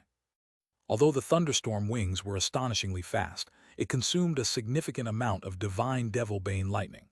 As a result, after he gained enough distance from Swift Crane, he swapped the wings for his blood-red cloak. Chapter 560, The Return of Feng Zai. As Han Li flew, he continued to use his magic power to suppress the flare-ups from the wind spirit energy. However, his body still trembled from the effort, and it was becoming more difficult to control with each flare. The current situation filled Han Li with dread. He now suspected that the reason why Feng Zai hadn't used the wind spirit energy more frequently during the previous chase was likely due to a combination of his exhaustion from refining the magic treasure and the backlash from the green liquid. Had these intense flare-ups occurred back then, events would have played out much differently. However, upon seeing the small island in the distance, Han Li grew relieved. Although it had taken him 2 days to arrive at the small island in the past, it now only took the majority of a day while flying at his top speed. So long as the transportation had been finished by the time he arrived, he would be able to return to the inner star seas without harm. Although he would have to guard against a few nascent soul eccentrics, it was better than being relentlessly chased down by the metamorphosed demon beast, Feng Zai. While these thoughts bounced around in Han Li's mind, he heard a voice transmission from behind him. Swift Crane said in a slow, calm, and gentle voice, "Fellow Taoist Han, this humble Taoist holds no malicious intentions. I only wish to exchange for a heaven-men pill. There is no need for fellow Taoists to flee with such intensity." Truly, his words felt sincere, kind, and lacking any hint of maliciousness.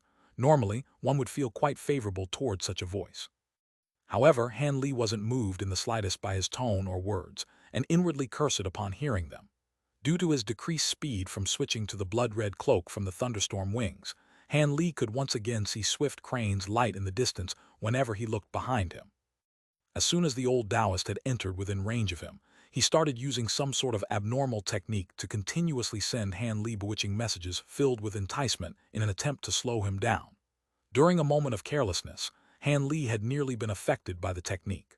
Fortunately, the Great Development technique had automatically activated and protected him, promptly clearing his mind. Although he had managed to avoid falling into Swift Crane's trap, Han Li still felt his body break out in a cold sweat. It appeared that even nascent soul cultivators were adept in the usage of bewitchment techniques. Swift Crane's own techniques far surpassed Lady Fan's. They were even on par with Yuan Yao's. As for the old Taoist's promises that he merely wanted to trade for a heaven-meant pill and meant him no harm, Han Li would have to be touched in the head to truly believe that. As Han Li saw the small island growing closer, he didn't dare to delay his departure and streaked towards the island with a flourish of sparkling red light. At that moment, a brilliant light flashed from across the sky, filling the air with a chilling whistle. A vague black dot appeared where the light had faded away, and instantly grew larger as it flew in Han Li's direction at a frightening speed. When Han Li saw this, his heart shook. Even if he couldn't clearly see the black streak's appearance, that fearsome speed and violent whistle couldn't possibly be from anything other than a certain grade 9 windbreaker beast. As Han Li bitterly cursed, wings instantly emerged from his back in a flash of silver light. Since the demon had already appeared, Han Li strove his hardest to reach the small island, else he would have no chance of survival. Even if he were to turn and flee at that moment, he feared he wouldn't be able to escape Feng Zai's fearsome speed even if he exhausted the entirety of his divine devil-bane lightning. With that thought, Han Li disappeared with a roll of thunder, turning into an arc of silver lightning. Each time Han Li reappeared, he was drawing closer to the small island. When Swift Crane heard the piercing whistle, his expression greatly changed. Although the Taoist didn't know who that person was, he could faintly feel that they were a fearsome character. When he saw the black dot make its way toward Han Li without the slightest hesitation, he naturally believed that it was for the Heaven Void Cauldron, and he became extremely anxious. Desperate, Swift Crane opened his mouth and spat out a mist of blood essence. The mist turned into a huge, blood-red cloud and enveloped the old Taoist. The white crane patterns on his robes then glowed with a white light and completely absorbed the surrounding blood mist, instantly staining the crane scarlet. Swift Crane then began to spin his body around, enveloping himself in a blinding white light and releasing the cries of cranes. A 10-meter-long crimson crane with emerald-green eyes appeared before him. When Swift Crane saw this, his face grew sullen and he sat upon the huge crane in a blur. He then quickly clapped the head of the crane. Its eyes flickered with green light as it extended its wings, carrying the old Taoist 100 meters away in the blink of an eye. Although he was still slower than Han Li's lightning movements, he was still far faster than before. As a result, a bizarre scene unfolded in the nearby skies. As Han Li pushed forward with his warped movements, both the whistling black blur in front of him and the crimson crane from behind him rushed straight towards him. A few seconds later, Han Li had arrived above the small island. At that same moment, the black blur was now only a few kilometers away, traveling at an unbelievable speed. Han Li's heart turned icy when he clearly saw the demon beast's appearance. It was a bizarre form with the body of a bird and a fishtail, both covered in 3-meter-long feathers. Below its abdomen were 2 incredibly sharp claws covered in inch-large scales that sparkled with an azure light. Feng Zai was using his demon beast form to hunt him down. Although high-grade demons found it awkward to fight against humans while in their beast form, it allowed them to use their innate characteristics without restraint. In this case, it allowed a windbreaker beast to display their innately extraordinary speed. After taking a cold breath of air, Han Li didn't dare to further delay and disappeared in a flash of silver light. He reappeared at the island's surface only to disappear once more. When the demon beast saw this, his piercing whistle came to an abrupt halt. With a few more flaps of his wings, he crossed the remaining couple of kilometers in a mere instant. After arriving above the island, he transformed into his human form with a bright flourish of azure light. Much to his dismay, Swift Crane saw Feng Zai's transformation as he continued to chase after Han Li. After seeing that Feng's eye looked nearly the same as an ordinary human, he felt a chill run down his entire body. Staring in awe, Swift Crane felt his blood run cold. Grade 9 Demon Beast, and it's an extremely fast bird type. Ordinarily, when high-grade humans and demon beasts met, it didn't necessarily result in a battle to the death. But if there was a huge disparity in the strength between them, a bloodbath was unavoidable. After all, regardless of whether it were for the demon beast's cores or the humans, nascent souls and golden cores, they were both extremely coveted by the opposing side. As grade 9 demon beasts were slightly above mid-nascent soul cultivators, the old Taoist inwardly cursed at the encounter. Were this any other time, he would have already turned tail and fled without a word, but with the heaven-void cauldron before his eyes, he couldn't bring himself to relinquish it. As a result, he raised his hands with a pale face and held an ancient blue mirror in one hand along with a small jade hammer in the other. With the two ancient treasures in hand, the old Taoist's courage was strengthened, and he gloomily stared at the demon beast. When Feng's eye saw Han Li's wings and his adept usage of them, he was initially amazed before subsequently becoming filled with an immense, bitter regret.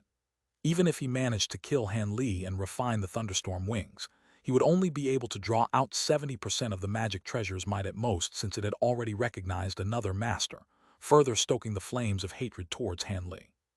As a result, even though Feng's eye had seen Swift Crane, he had completely ignored the old Taoist. His mind was completely focused on Han Li.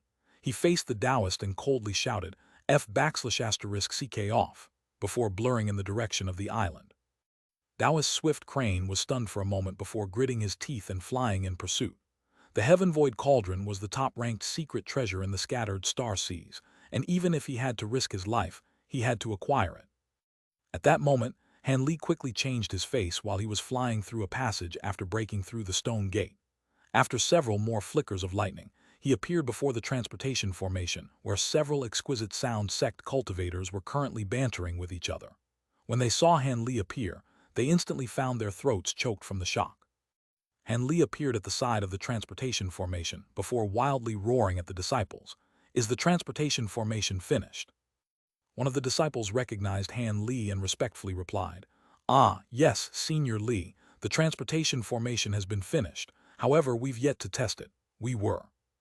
But before she could finish speaking, his body blurred and he appeared inside the transportation formation. At nearly the same moment, a hole was suddenly ruptured from the ceiling, and the demon cultivator Feng's eye dropped down in a streak of azure light. Han Li's face instantly drained of blood. When Feng's eye saw Han Li within the transportation formation, his eyes widened and his face twitched. Although he had been confused as to why Han Li would seek his own destruction by hiding on this small island, it was beyond his wildest dreams for a transportation formation to be there. Before his eyes, Han Li cast a series of hand incantations and spat out a mouthful of blood essence. He was sparing none of his true essence to hasten the activation of the transportation formation, which had already begun to hum. No, Feng's eye furiously roared. He instantly opened his mouth and fiercely shot a ball of azure light towards a corner of the formation. If the formation was broken before the activation completed, Han Li was as good as his. Immediately after unleashing the attack, Feng's eye's body blurred as he madly rushed at the formation with a fervent bloodlust in a desperate attempt to interrupt Han Li's teleportation.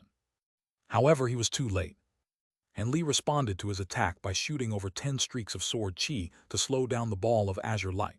As for Feng's eye's mad charge, Han Li didn't possess the slightest intention to dodge. The spell formation had already begun to shine with a dense white light, enveloping Han Li within it. When Feng's eye arrived in front of the transportation formation in his mad rush, Han Li had already disappeared from within the light in a series of blurs. With neither a displacement talisman on hand nor knowledge of where the transportation formation led to, Feng's eye was forced to abandon his pursuit. At that moment, Swift Crane flew in through the shattered ceiling. After seeing the faint glow of white light from the formation, his expression immediately revealed both fury and amazement. Unfortunately for Swift Crane, his sudden appearance had made him the new target of Feng's eye's gaze. Killing intent began to emanate from his blood-red eyes. All the humans here, will die. Brimming with rage after Han Li escaped right before his eyes, Feng's eye brutally shouted. His entire body blazed with an azure light and instantly turned into a streak of azure light, pouncing towards Swift Crane in a display of overbearing ferocity. Swift Crane's expression, massively changed at the sudden change of events, and he instinctively threw out his ancient mirror and jade hammer in panic. Beams of different colors burst forth from the cave and intertwined as they shone down upon the previously tranquil island. A month later, the human cultivators in the nearby seas heard that the nascent soul cultivator Taoist Master Swift Crane fleshly body had been exterminated by a grade 9 demon beast. In order to survive, he had to exhaust the entirety of his body to transport his nascent soul back to his cave residence. For a while after this event, human cultivators were left trembling in fear at the demon beast's viciousness. However, none of them could have expected that such a momentous event was only the beginning. Several months later, the flood dragons of the depths suddenly dispatched large quantities of high-grade members to scour the seas, hunting all human cultivators at core formation and beyond. Although this only lasted for a few short years, the devastation it caused among high-grade cultivators was comparable to the beast torrent. There were even 2 nascent soul eccentrics that had met their end after being surrounded by several grade 9 demon beasts. From that moment on, whenever word of any flood dragons appeared in the nearby seas, no humans dared to rashly leave their cave residences. This continued for over 10 years before the lingering fear finally started to fade.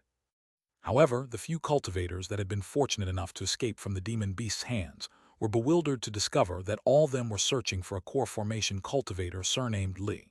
Anyone remained silent in the face of flood dragon's interrogation about him would find themselves immediately attacked. As a result, many cultivators came to believe that the massive wave of attacks from the flood dragons was likely a result of this cultivator Li. Just what had this person done to enrage the flood dragons to this degree? When word of this spread, it became common to hear people cursing this unknown cultivator for having invited this calamity upon all of them. It reached the point where everyone wanted to find this cultivator Li and capture him, delivering him to the flood dragons as an apology and to appease their rage. However, everyone was bewildered to discover that there was no one by the name of Li among the higher-grade cultivators, so even if they wanted to apprehend him for his offenses, they were incapable of even trying. In a flash of white light, the now infamous Han Li appeared in an unfamiliar place with a greater displacement medallion in hand. As a result of his careful nature, Han Li had already prepared for the possibility of meeting enemies upon arrival and had preemptively changed his appearance to that of an unfamiliar man. Before he had even managed to recover from the dizziness caused by the teleportation, Han Li heard a lazy voice from his side. "It seems that your esteemed self has a penchant for punctuality as well. You and I were the first to arrive, and are stuck waiting on the others." Upon hearing this, Han Li inwardly trembled and grunted in response before moving off of the formation and standing off to the side. Not far from the transportation formation, there was a black-clothed man wearing a hood that grinned upon seeing Han Li, revealing his gleaming white teeth. However, when Han Li clearly saw this person's appearance, he immediately felt his stomach lurch. The man appeared truly frightening with a face so shriveled he looked like a skeleton. Additionally, his eyes twinkled with a faint blue light. Despite his shock, Han Li didn't dare to scorn him, because he could tell at a glance that this skeletal-looking man was a mid-core formation cultivator. He could already be considered a rarely seen high-grade cultivator among the scattered star seas. At the same time that Han Li saw his face, the skeletal man realized Han Li was a late core formation cultivator. Astonishment clear in his eyes, his tone became much more respectful as he continued. "The others should be arriving soon, so please feel free to take a short rest, brother. We can look forward to all of the rewards we will reap from the upcoming operation, hee." Han Li was at a loss about what to do, but under such vague circumstances, he could only nod his head and maintain his stiff expression to avoid making any mistakes. He felt his heart slightly relax after examining his surroundings and discovering that they matched the description of Bright Emperor Island that Lady Fan had given him. When the exquisite sound sect disciple had said that the transportation formation was untested, Han Li had felt slightly uneasy. In the end, his luck held out, and he had truly returned to the inner star seas after all these years. He was currently in a cave over 60 meters wide, and apart from the ancient transportation formation that he had appeared from, Han Li saw 2 additional transportation formations in the cave. While Han Li chatted with the skeletal man, another transportation formation flickered with yellow light, faintly revealing a tall silhouette. The black-robed man's eyes immediately brightened, and he hurriedly walked over. Han Li took the opportunity to quietly shoot two small streaks of azure light from his legs into the transportation formation below him, creating a crack in it that would be difficult to spot. As a result of this small crack, the ancient transportation formation was disabled, and he no longer had to fear any pursuit from either Swift Crane or Feng's Eye. It appeared that Han Li's covert sabotage had gone unnoticed by both the black-clothed man and the cultivator that had just arrived. While the two of them were lively bantering with each other, Han Li inspected the new arrival and discovered it was a large man with a fiendish appearance. When Han Li saw them speaking with each, he silently walked down from the transportation formation and headed towards the cave opening. However, he had only walked a few steps before he heard the black-robed man saw with an astonished tone, "Brother, not everyone has arrived yet. I was told that there would be 5 people simultaneously taking action, and the rest of our orders and members have yet to arrive. It would be best for us to wait in the cave for the time being. Otherwise, it will be hard to explain. Now that I think about it, fellow Taoist's appearance is quite unfamiliar. Is there any chance that this is the first time that brother has participated in an operation like this?" For some unknown reason, the black-robed man hadn't doubted Han Li's identity since he arrived despite not recognizing him.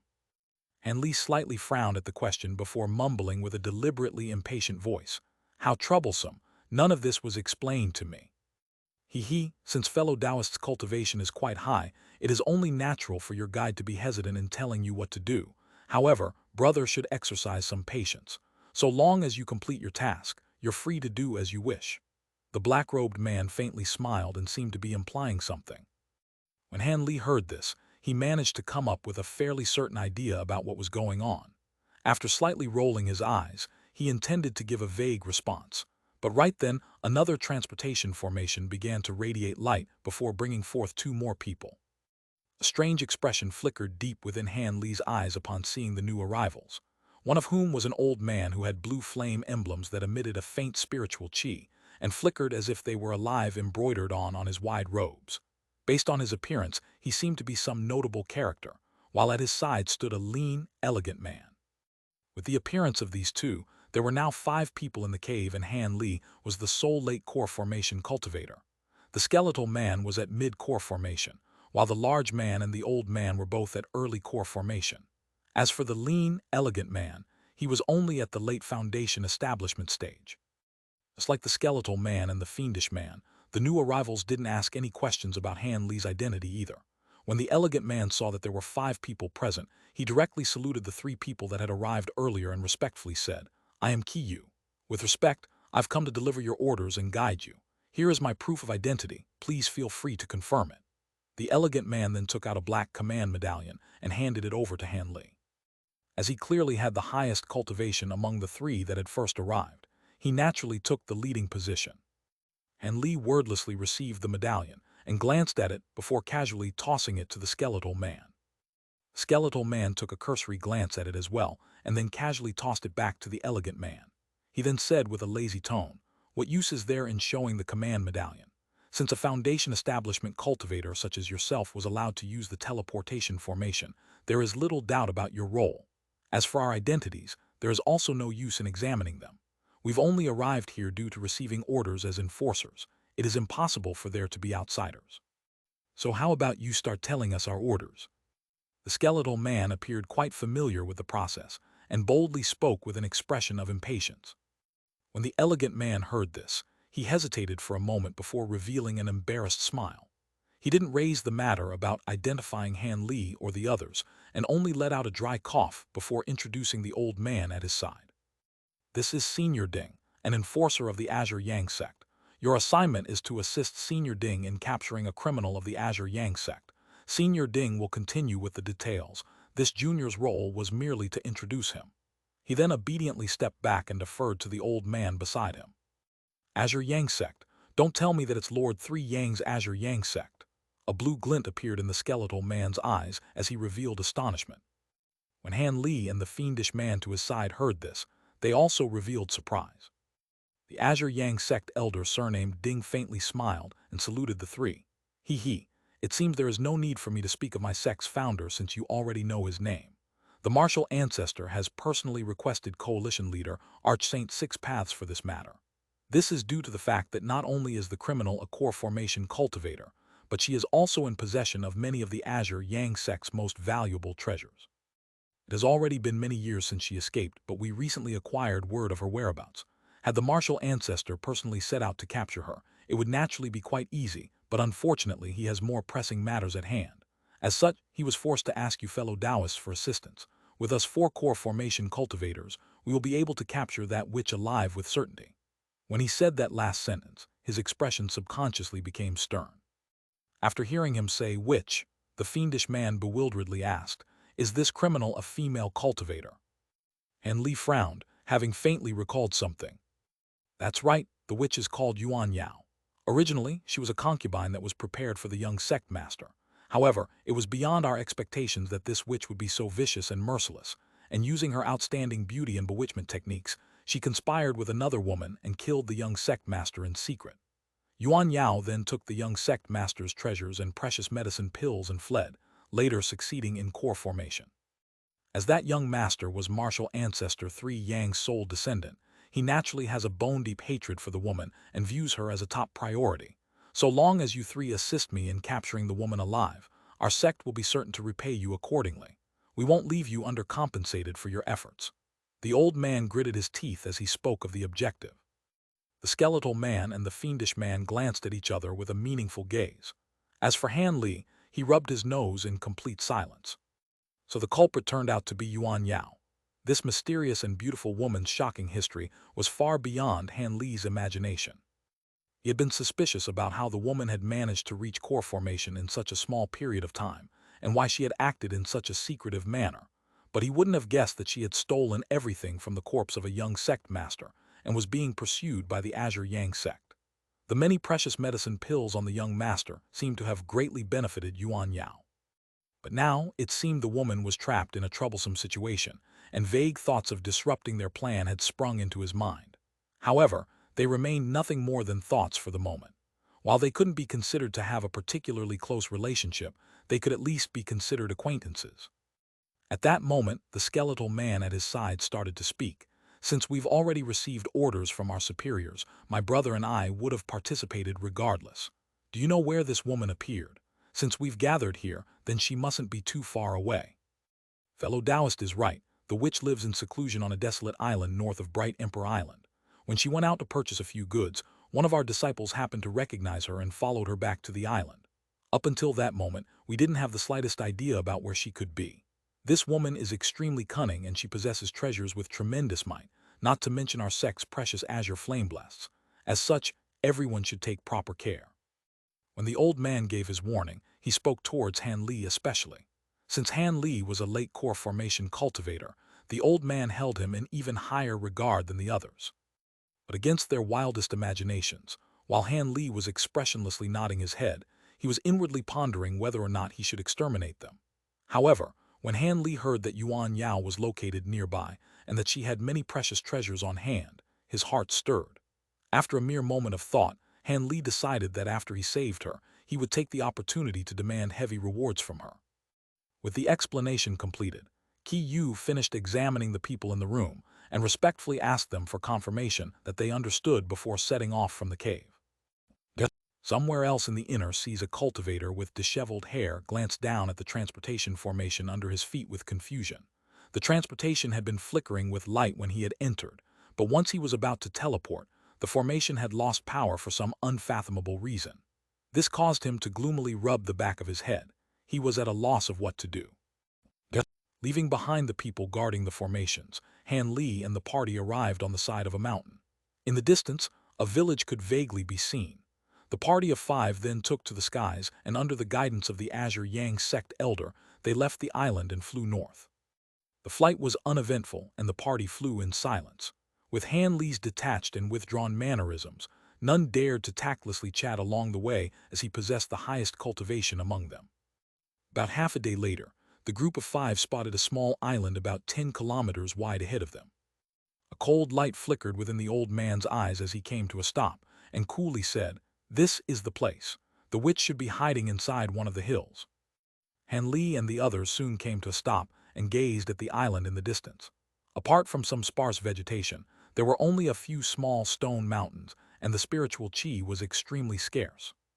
After taking a look at the island, the fiendish man couldn't help but doubtfully ask, "Fellow Taoist Ding, are you not mistaken? The witch is a core formation cultivator. Why would she cultivate in a place like this?" "Be at ease, there is no way our info is wrong," the old man surnamed Ding replied with complete confidence. He then formed his hands into an incantation gesture and flung his hand out, causing a streak of bright yellow light to streak across the sky. A short moment later, a burst of yellow radiance suddenly shone from one side of the island. The old man was happy after seeing this, and hastily turned his head to the other three and explained, "One of our sect's disciples remained here to monitor the woman. It seems that she has yet to leave the island." After that was said, they waited for a moment more before a streak of red light approached them from the direction of the yellow light. A moment later, the red streak of light arrived in front of them and faded away to reveal a gray-clothed mid-foundation establishment cultivator that appeared to be about 40 years old. His robes were identical to the old man's robes with azure flame emblems embroidered into them, but the flames were far smaller than those on the old man's robes. When the man recognized Old Man Ding, he hastily bowed to him and respectfully said, "Disciple greets Marshal Uncle Ding and seniors." The old man waved off his greeting without paying it any attention and asked in a deep voice, "Is the witch still on the island?" "She is still there. The witch has yet to leave ever since this disciple tailed her back to this island," the middle-aged man spoke with certainty. The old man spoke with a deep tone, "Good, you've done well in your assignment. When this matter is over, you will be promoted to an inner disciple within the sect. Go ahead and lead the way." When the middle-aged man heard this, he had a rapt smile as he repeatedly thanked the old man. He then turned around and flew to the small island. In the blink of an eye, the party arrived above the small island. The middle-aged man then pointed to a stone mountain and respectfully said, "On the witch's return, this disciple saw her approach that mountain and then disappear without a trace. Although I couldn't investigate closer due to my low cultivation, I reckon that woman's cave residence is inside that mountain." When the skeletal man heard that, a strange light flickered within his eyes as he gazed at the mountain. He then slowly nodded his head and said, "That's right. The mountain's exterior is clearly under the effects of high-level restrictions. Unless one were to examine that particular mountain up close, they wouldn't be able to discover anything strange about the island. It is no wonder why the woman was able to conceal herself here for so many years." After hearing the skeletal man's description of the formation, a scowl momentarily appeared on the old man's face. "Humph!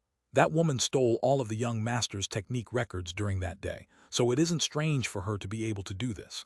After I break through the spell formations, I will have to trouble you fellow Taoists to assist me." "Relax, even if the woman possesses exceptional powers, it is still impossible for her to escape." The skeletal man smiled and spoke with a careless expression. The old man agreed and clutched his hands in an incantation gesture as a blinding yellow radiance suddenly erupted from his hands. "Break!"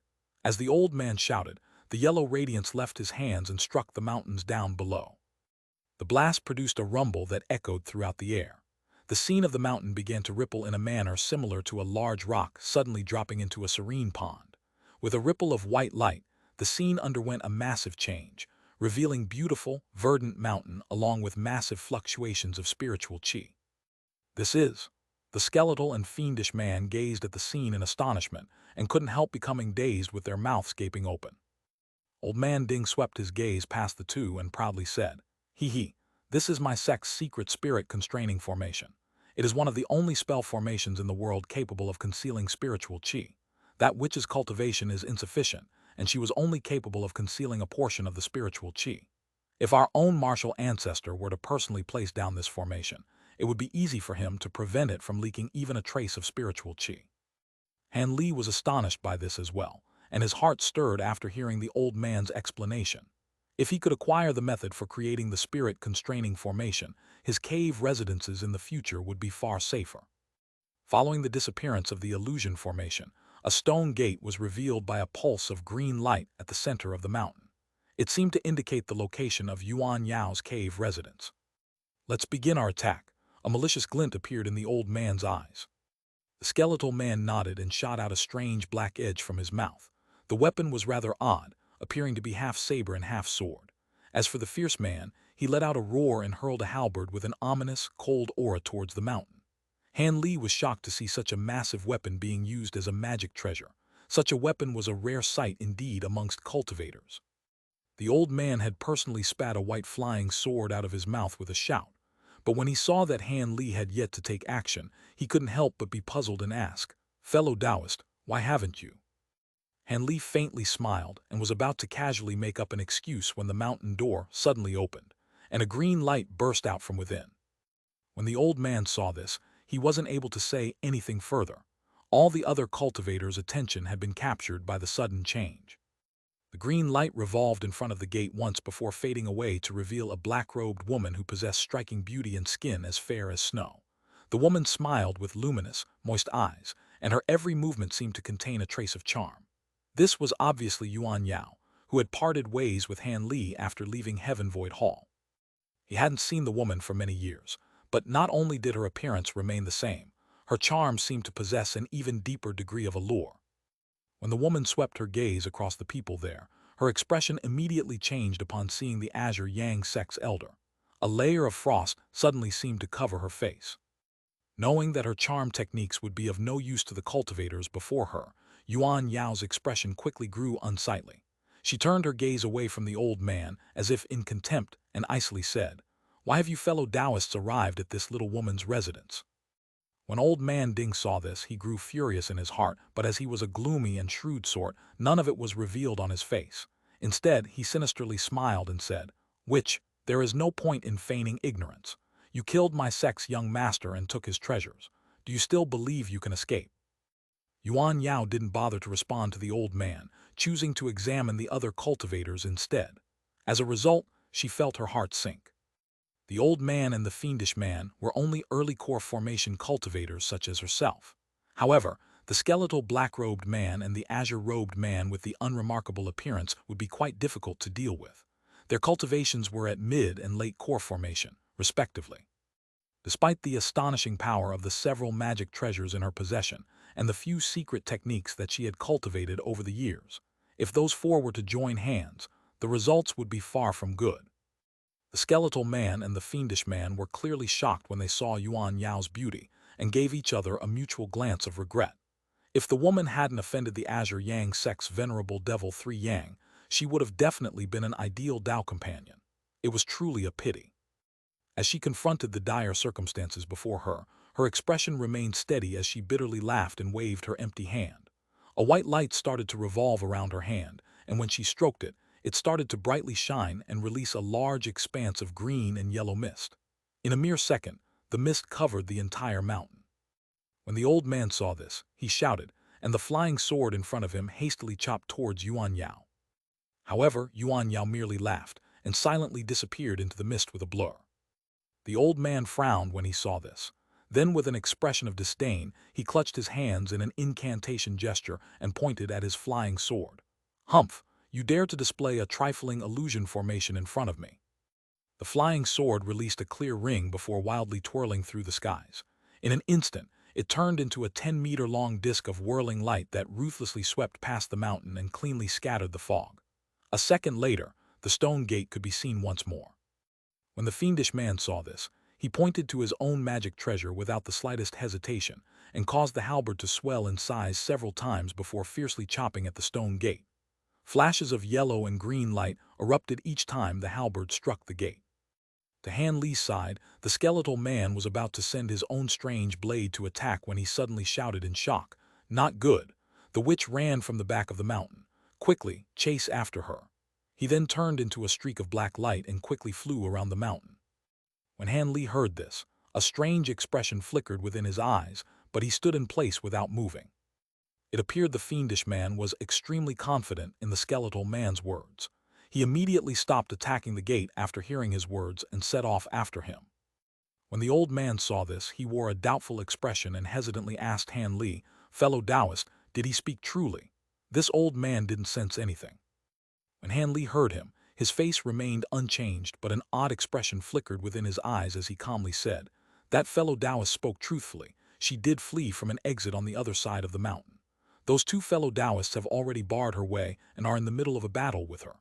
Han Li's arms were held behind his back as he gazed into the distance. The old man joyfully said, "That is great. If we arrive to assist them, we will certainly be able to capture that witch."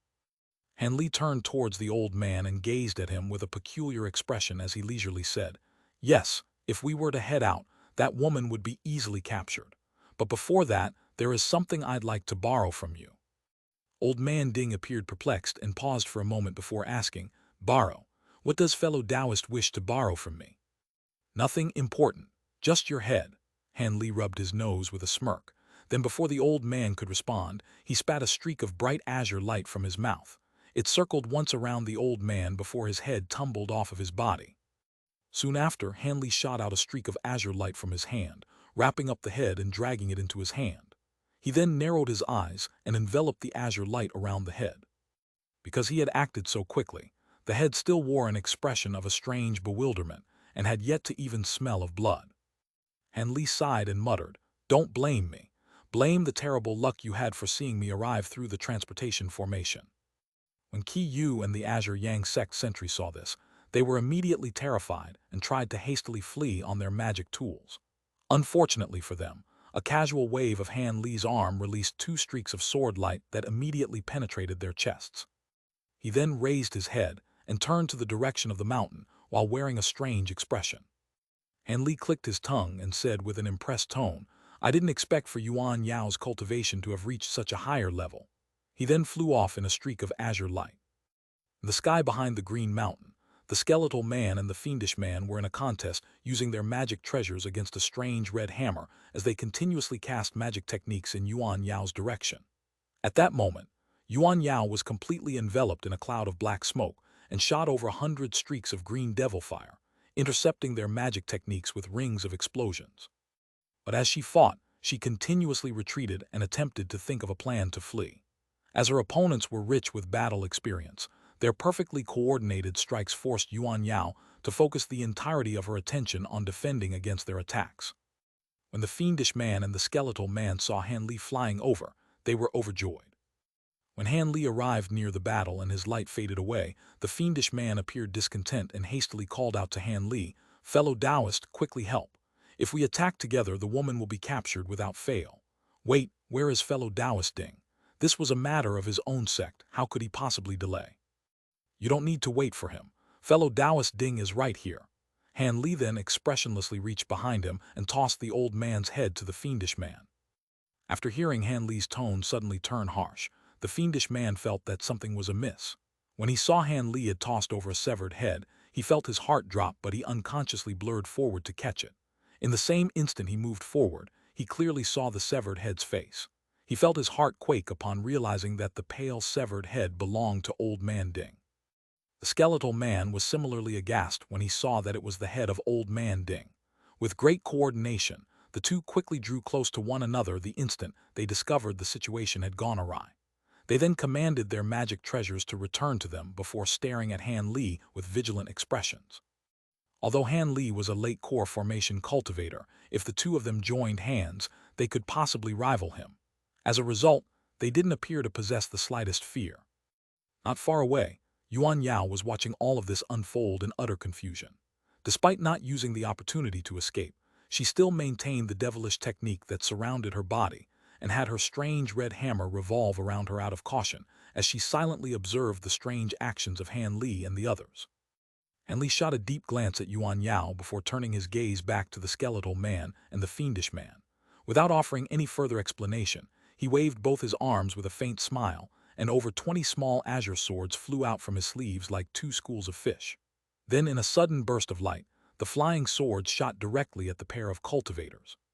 When the skeletal man and the fiendish man saw this, they couldn't believe their eyes and had incredulous expressions on their faces. Ordinary core formation cultivators had to exhaust most of their fortune just to refine a single magic treasure, and now this traitorous ally before them had suddenly took out over 20 flying swords. With this single display, the two immediately knew that Han Li was no ordinary late core formation cultivator and didn't stand a chance against him. The skeletal man's expression paled and he suddenly yelled, "Scatter, to each his own." Just as he finished yelling, he transformed into a black streak of light and flew away. Upon hearing this, the fiendish man immediately retrieved his halberd without another word and rushed away in the opposite direction. His speed wasn't much slower than his partner's. He seemed to be exceptionally proficient in running away. When Han Li saw this, his expression grew solemn, and he quickly formed an incantation gesture with both his hands before pointing to his flying swords. The swords then glowed with azure light before each sword produced 3 identical sword lights, transforming the original 24 swords into 96 and doubling the strength of each of their auras. Han Li then flung his sleeve and imposingly uttered, "Separate." As soon as the word was uttered, the azure sword split off in 2 groups. Each group of flying swords then united together with a pulse of azure light and formed their own distinct swarms of light before swiftly setting off. Han Li's use of the divine ability Sword Shadow Phantasm technique left the skeletal man and the fiendish man deathly white when they turned their heads around to look.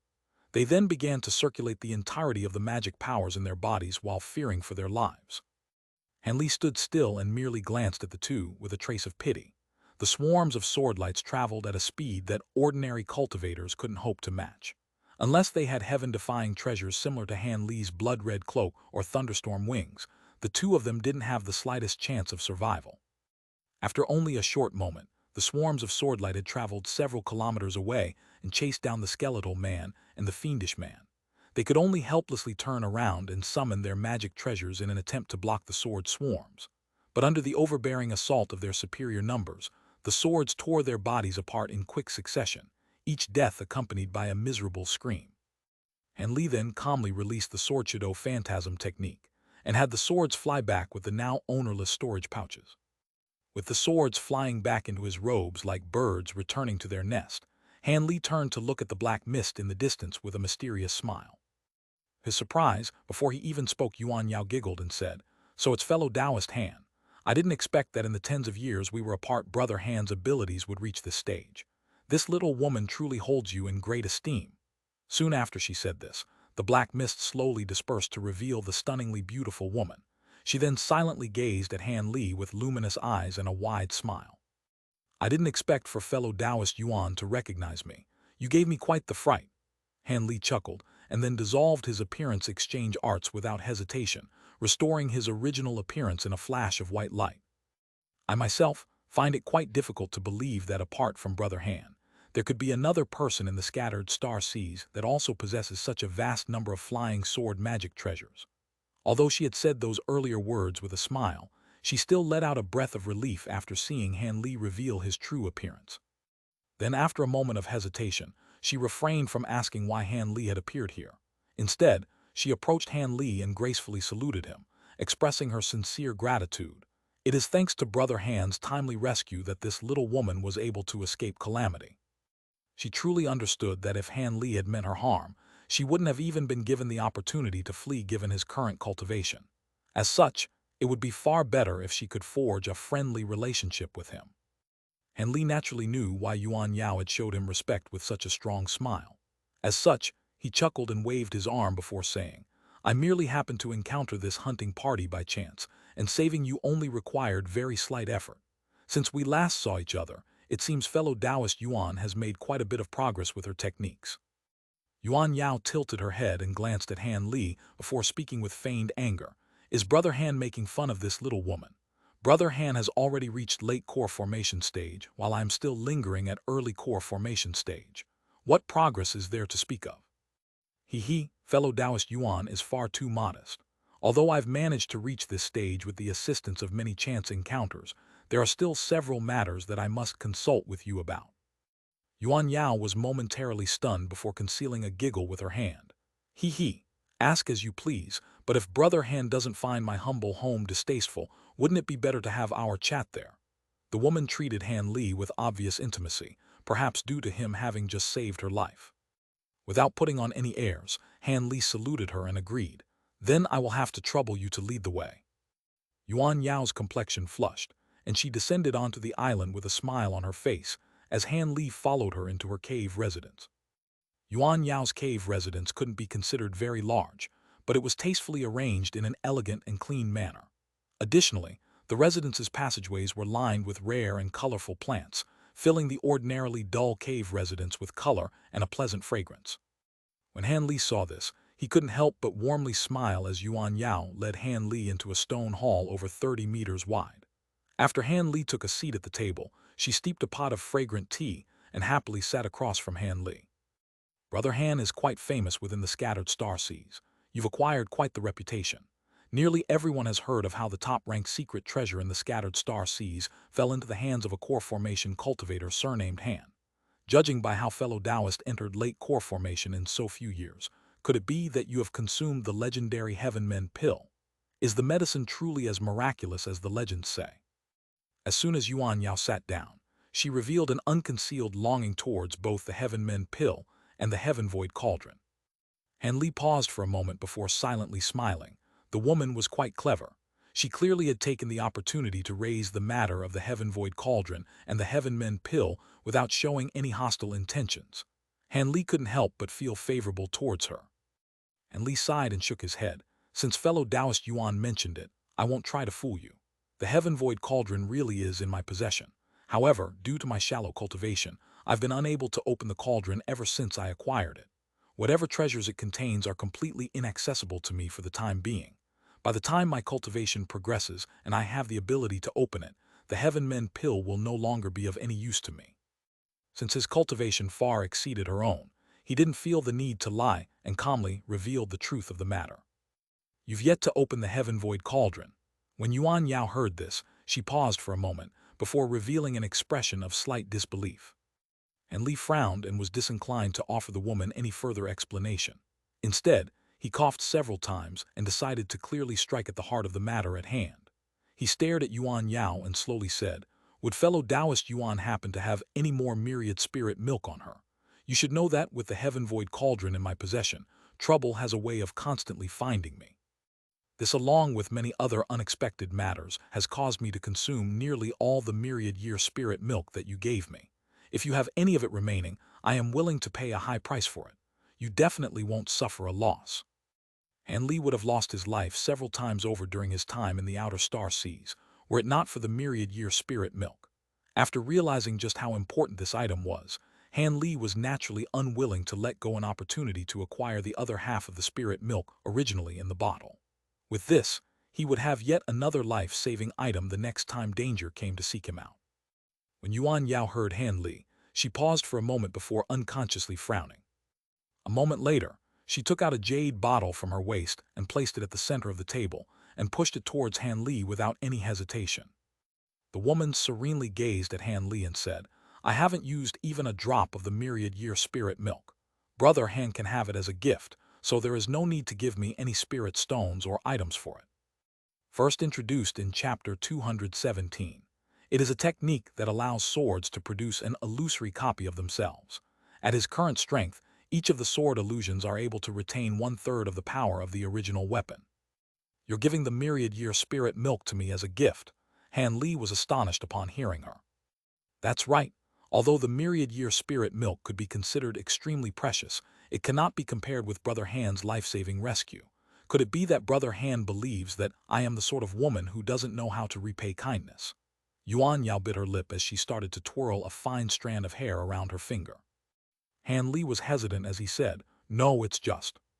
When Yuan Yao heard this, her eyes brightened and she smiled. "We are fellow survivors of Heaven Void Hall, and now you've saved my life once again. There is no need for Brother Han to address me as an outsider and always call me fellow Taoist." Yuan Yao chuckled after saying this, but she soon thought of something and a blush appeared on her face, emphasizing her beauty. When Han Li saw her captivating expression, he couldn't help but blankly stare at her for a time. Yuan Yao's blush deepened when she saw Han Li staring at her, turned her head to the side as if to avoid his gaze. A while later, Han Li took a deep breath and said, "Since Miss Yuan Yao has said this, I won't act so unfamiliar and will call you by your esteemed name." He then casually picked up the small bottle and opened it to see that it was truly the myriad-year spirit milk. With a trace of joy, Han Li placed the bottle into his storage pouch. Then, after some slight hesitation, Han Li took out 2 small, white jade bottles and pushed them towards Yuan Yao. Yuan Yao blinked and said with slight confusion, "What are those?" Han Li calmly replied, "These 2 bottles contain medicine pills for progressing one's magic power and will assuredly aid you in your future cultivation.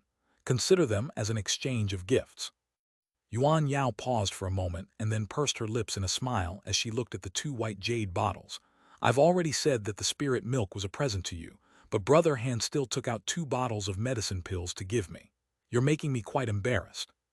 Han Li glanced at her and smiled before saying, "There is no need for Miss Yuan to feel embarrassed. These 2 bottles of medicine pills were refined from the cores of grade 6 demon beasts. With Miss Yuan's current cultivation at the peak of early core formation stage, these pills will allow you to smoothly enter the mid-core formation stage." Yuan Yao's smile suddenly turned into an expression of shock.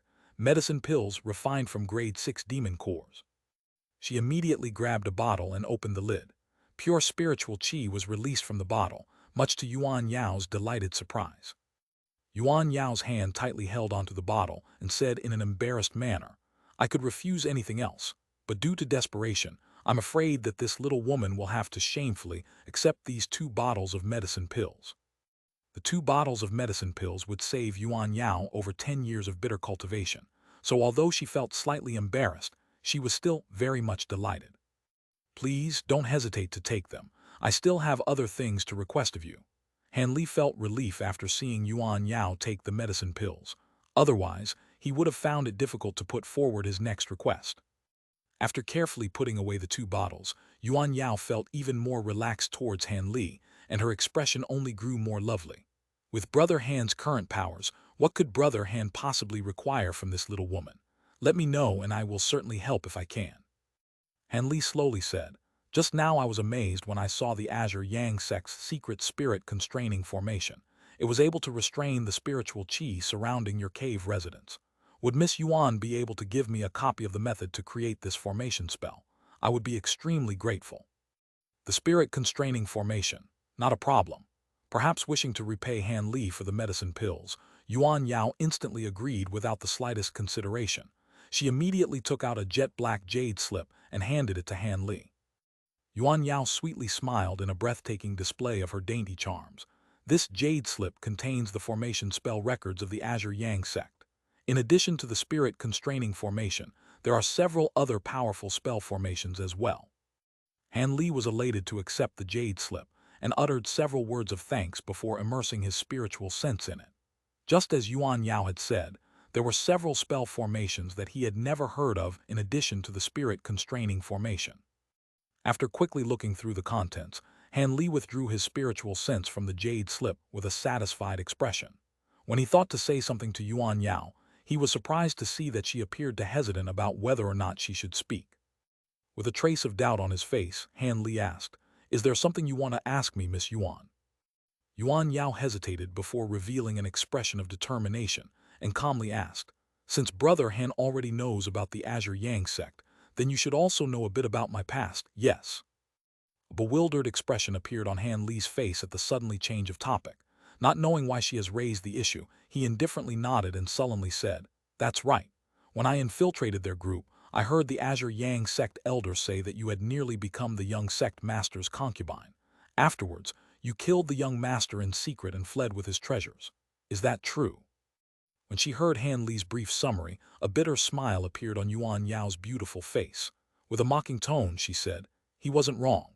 I really did nearly become that wretch's concubine, and I did it with the intention of gaining the Azure Yang Sect as a powerful backer. Do you believe that my actions displayed a lack of pride or honor, Brother Han?" And Li shook his head and emotionlessly said, "Not in the slightest. That's just how the cultivation world works. If you aren't born into a large sect, or if you lack exceptional spiritual roots, it's extremely difficult to progress on the path of cultivation. That being the case, your methods are basically par for the course. Most beautiful female cultivators are more than willing to become the concubine or servant of high-grade male cultivators in the hopes of acquiring support. There are even a few female cultivators that have given up on cultivation completely and become cultivation furnaces for others, merely looking for a period of luxury free of worry." Han Li's words seemed to make Yuan Yao feel more at ease. She then forced a smile at Han Li and said, "Senior Marshal Sister Yan Li and I were both born in a small cultivation sect. Not only were our aptitudes only average, but our cultivation techniques were mediocre as well. We both realized if things continued like they were, we wouldn't even catch a glimpse of foundation establishment stage, let alone core formation. As a result, we both agreed to leave our sect and wanted to find an unmarried male cultivator with profound cultivation in hopes of becoming their Tao companion. Unfortunately, we never encountered a suitable high-grade cultivator, not even one at late foundation establishment stage. Instead, our beauty attracted many undesirables like flies to fruit, but since their cultivations weren't superior to our own, we were unwilling to devote our hearts to them. Later on, due to a few unforeseen events, Senior Marshal Sister Yan Li and I parted ways for a time. Several years later, when I reunited with her, I discovered that she had become the cultivation furnace for the Azure Yang Sect's young master. I was shocked and furious at the time and wanted to investigate it. But at that moment, the Azure Yang Sect's young master suddenly appeared and started to repeatedly say how attracted he was to me and how he wanted me to be his concubine. I accepted his terms on the condition that he release Senior Marshal Sister Yan Li and also wed her as a concubine. But during those years, I was young and short-sighted. Based on the wretch's illustrious identity, deep cultivation, and great riches, I agreed without much consideration despite the protests of my Senior Marshal Sister. At this point, Yuan Yao wore a dazed expression, as if she were lost in her memories of that year. Han Li slightly furrowed his brow, but knowing that she was about to continue, he silently waited. After Yuan Yao woke from her daze, his voice grew icy as she continued. On our way back to the Azure Yang Sect, Senior Marshal Sister Yan Li found an opportunity to secretly tell me that she had originally been duped by the Azure Yang Sect's young master. She had also been promised to be wed as a concubine, but she had instead become the wretch's cultivation furnace several months later and was greatly sapped of her strength. It seemed that most of his cultivation vessels had been cheated in nearly the same way. After they entered the Azure Yang Sect, these female cultivators that were promised to be concubines had all become cultivation vessels and were stripped of their freedom. When I heard that, I became fearful and began to consult with Senior Marshal Sister about taking advantage of the wretch when he was unguarded to stealthily dispose of him. But who could have known that this ravenous wretch wished to consummate our marriage before we even managed to return to the sect? Helpless, my Senior Marshal Sister and I could only lay down a trap and take advantage of his moment of weakness. In the end, the plan succeeded. However, my Senior Marshal Sister Yan Li suffered an immense injury and lost her body. All I could do for her was take her primal soul and temporarily house it in a magic tool, but ordinary ghost magic tools cause the soul to decay within only days. Later on, I used all the techniques I could to slow this degradation, but I was never able to stop it. Soon, Senior Marshal Sister Yan Li's primal soul was at risk of losing her intelligence and being forever incapable of bonding with a body. Having heard this, Han Li's eyes brightened as he recalled the matter of the spirit-nurturing wood. Could it be that you acquired the soul-nurturing wood in order to protect fellow Taoist Yan Li's soul? Yan Li first appeared in chapter 375.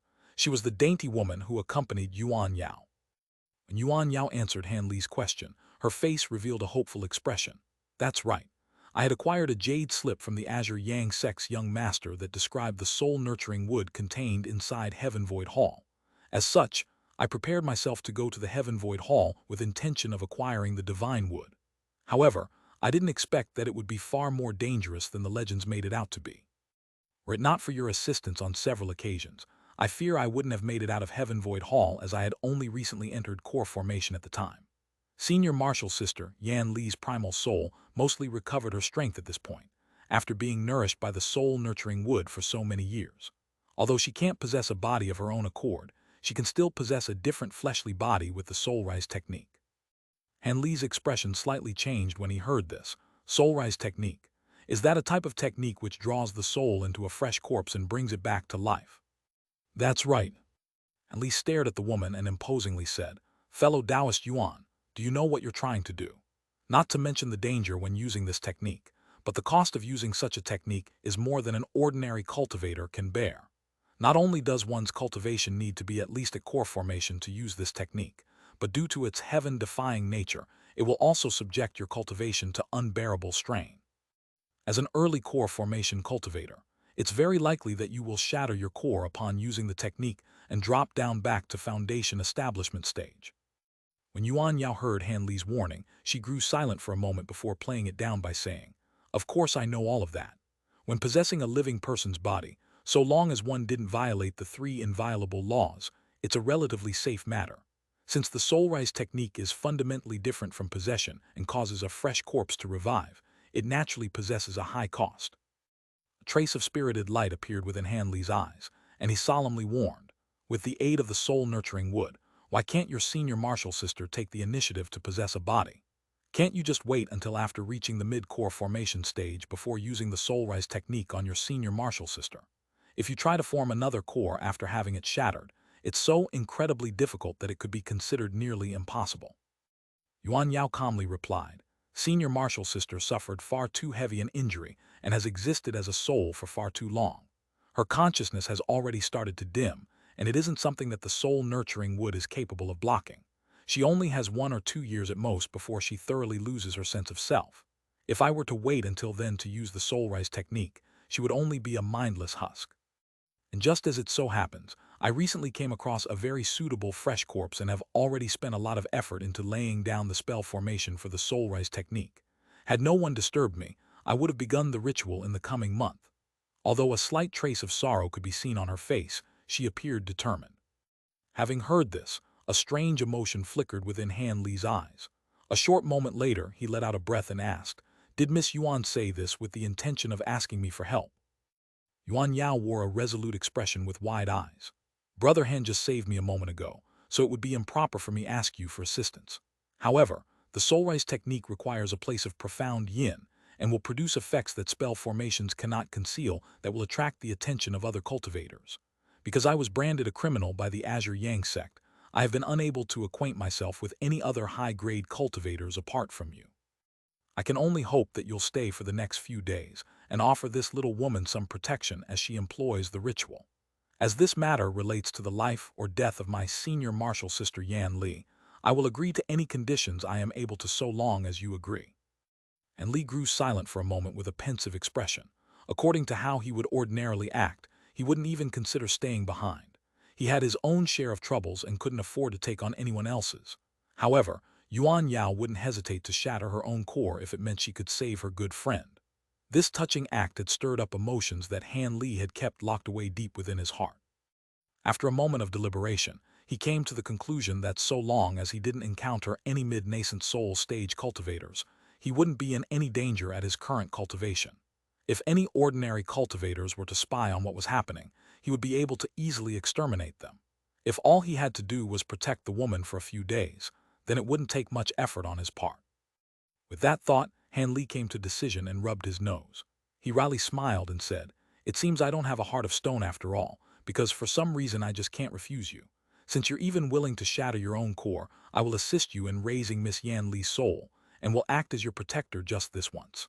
I require no other conditions aside from you having to tell me what is amiss with the weeping soul pearl. I have felt apprehensive about refining the treasure ever since you mentioned it.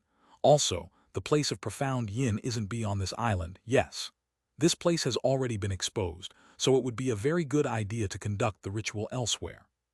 And Yuan Yao heard Han Li's response. Her beauty appeared to blossom as she wore a thankful expression. She then took out a green jade slip and handed it over to Han Li, saying, I'm truly grateful for your assistance, Brother Han. However, please don't worry. The place of profound yin isn't here, it's on another island. Although it is only several days away, we should be safe from the Azure Yang sect's pursuit for more than enough time for me to conduct the ritual. As for the matter of the Weeping Soul Pearl, it is quite simple. The Azure Yang sect young master's Weeping Soul Beast wasn't completely refined. As such, the Weeping Soul Pearl used to control it is flawed. After refining it, one would periodically experience headaches. Additionally, once it is more deeply refined, the headaches would become far more severe. I merely refined it to less than half of completion in order to deal with the first trial of Heaven Void Hall, the Ghost Mist, but it still left me restless and troubled. I also have the refinement technique for the Weeping Soul Beast itself. Although I believe that you won't be able to finish refining it on your own, I will give it to you regardless. And Li came to a sudden realization about why its power was so inferior to how the legends described. It turned out that his Weeping Soul Beast was a half-finished product. Han Li took the jade slip with slight disappointment, and casually took a look inside before throwing it into his storage pouch. Then with a bright expression, Han Li said, Miss Yuan, since this place has already been revealed, we should immediately leave for the place of profound yin to spare us from any potential troubles that may come this way. Yuan Yao paused for a moment before agreeing, Yes, I would have proposed the same. I'll quickly tend to my belongings before we depart. 3 days later, Han Li was looking down at a small, barren island. Han Li stroked his chin and turned to the beautiful woman at his side, asking, The yin qi is truly dense on this island, so it must have been quite difficult for you to find it. Perhaps by drawing on the support of the immense yin qi, Miss Yuan won't suffer much backlash when using the technique. Yuan Yao glanced at the island with a slight smile and said, "Of course. I only managed to find this nameless island after searching through the records of the nearby seas. Long ago, this island was a demon beast graveyard. Before humans had established themselves among the scattered star seas, the nearby low-grade demon beasts would approach this island of their own accord when they reached the end of the lifespan to die here. After countless years, the island has developed an astonishing amount of yin qi, but few know of it since this island is so far from commonly traveled routes and is quite small." With that said, the woman flew down without any further hesitation, with Han Li calmly following after her. After descending onto the edge of the island, Yuan Yao brought Han Li to a small, empty valley that was littered with fist-sized black stones. When Yuan Yao arrived at the edge of the valley, she formed an incantation gesture with both hands and shot out a streak of red light. The valley then rippled with red light before revealing an extremely complicated spell formation that spanned over 30 meters. From the profound talisman characters contained within the formation pieces, its intricacy was obvious at a glance. But what left Han Li surprised was the translucent coffin of white jade at its center. It was 2 meters long, a meter wide and a meter tall, with streaks of white coiling around it. The entire coffin was actually made from glacial jade. Its price must have been tremendous. There was no doubt in Han Li's mind about whether this glacial jade coffin contained the body that Yuan Yao intended for Yan Li. The best of Han Li's knowledge, the soulrise technique required several extremely specific conditions. Not only did it require a corpse with the same spiritual roots and age as the soul when it died, but the owner of the corpse must have suffered in the same manner as the soul did when they died. Even their grievances and resentful chi had to be a perfect match. If any of these conditions weren't met, the soulrise technique couldn't be used. As Han Li examined the coffin of glacial jade, Yuan Yao took out a black wood box from her robes with extreme care and placed it on the coffin before taking several steps back. Yuan Yao looked at the sky before turning her head to Han Li. In a sincere tone, she said, "In 4 hours' time, the yin qi will be at its strongest. That's when I'll begin to use the soulrise technique. The entire process will take 3 days, so during that time, I will have to trouble you to guard me." Han Li nodded and looked around the valley. He frowned, asking, "Apart from the illusion formation, there seems to be nothing else. Won't it be dangerous if a strong enemy were to fully occupy my attention and leave you vulnerable?" Yuan Yao bit her lip and spoke with a hint of helplessness. "I know, but I don't possess any more powerful spell formation tools, and didn't I have much time to prepare? So it's a risk I have to take." Han Li crossed his arms and held his chin in his hand, before saying, "In that case, leave the spell formations to me. I still have a few sets of spell formation tools that hold decent strength. Although they are by no means exceptional, it's still better than leaving you undefended." Since he had already decided to help, he may as well do his best. When Yuan Yao heard him, her eyes shined delight as she said, "Brother Han, you're proficient in the Tao of formation spells. Since that's the case, I will feel much more at ease when I'm undergoing the ritual. Thank you for your troubles." Han Li silently smiled in return, and then took off to the skies and examined the valley's surroundings. He slowly descended back onto the island a short moment later as he thought, "Since time is short, I should start putting down the formations right away." With that, Han Li began to wave his arms and produce slivers of consciousness, summoning over a dozen huge ape puppets at his side. He then took out many sets of spell formation tools and handed them to the puppets. Han Li stood there and used his spiritual sense to control the puppets and had them start laying down formations around the valley. Yuan Yao curiously gazed at the puppets' movements for a moment, but then began to hurriedly make her own preparations. The soulrise technique was no trivial affair. To fully employ the technique, it required extremely careful preparations. Additionally, one needed to test the formation on the ground to avoid any mistakes from occurring part way through. Elsewhere on the island, Han Li managed to place down 5 moderately powerful spell formations within 2 hours with the aid of his 8 puppets. Although they wouldn't be able to withstand persistent attacks from a core formation cultivator, they would be more than enough to deal with any foundation establishment cultivators. At the heart of the valley, Yuan Yao finished placing down all of the spirit stones for the spell formation, and struck the crux of the formation with an incantation seal, activating the spell formation. In response, the spell formation began to hum and flicker with a jet-black light. Eerie strands of black chi suddenly began to appear around the formation, converging towards the glacial jade coffin at the center. Yuan Yao revealed satisfaction at the sight and hastily struck the formation with another incantation seal, stopping the spell formation. Yuan Yao walked out of the spell formation and turned to Han Li while happily saying, "There doesn't seem to be any problems. The spell formation is working as expected." After seeing her cheerful smile, Han Li slowly said, "Fellow Taoist Yuan, have you thought this through clearly? After shattering your core, your path to immortal cultivation will cease. It will be nearly impossible to climb back up to core formation stage." Yuan Yao's smile disappeared, and after a brief moment of silence, she calmly said, "If it ends, then let it end. The only reason I was able to live until now was so I could accomplish this." Yuan Yao then combed a strand of loose hair from her face to the side and emotionlessly said, "Brother Han doesn't know what relationship I had with my senior martial sister. I grew up with her ever since I was small, and for tens of years, we lived together, ate together, and cultivated together in our sect. We may as well have been true sisters. When we killed the Azure Yang Young sect master, she blocked a retaliatory strike aimed at me and perished as a result. As such, it is only right that I suffer from the soul raise technique for her. So long as senior martial sister's primal soul doesn't perish and she regains her fleshly body, a shattered core is a trivial cost." An odd expression momentarily appeared on Han Li's face. After muttering to himself for a moment, he nodded his head and no longer tried to dissuade her. Yuan Yao returned to the center of the spell formation and sat down in front of the glacial jade coffin while waiting for the optimal time to start. Not a word was spoken until she eventually looked at the skies and slowly stood up. "It's time. Let's start. Regardless of whether or not the soul rise technique succeeds, I will always remember your kindness, Brother Han, and will be forever grateful."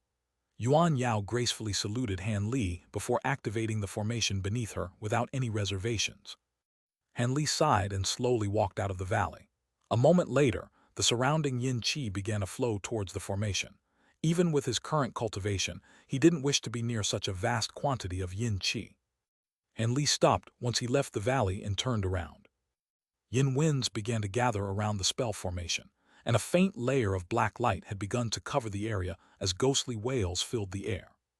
Han Li then expressionlessly sat down outside the valley entrance and began to slowly release his spiritual sense, keeping the entire island and the nearby seas within his sights.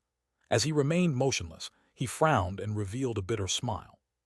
At that moment, Han Li realized why Yuan Yao had requested him to act as her protector.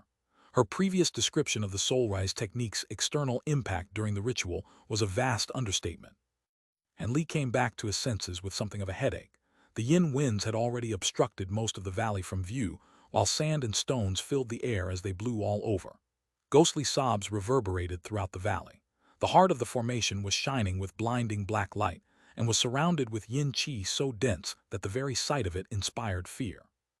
What Han Li found most shocking was the black cloud that had appeared 5 kilometers in the air at some unknown time.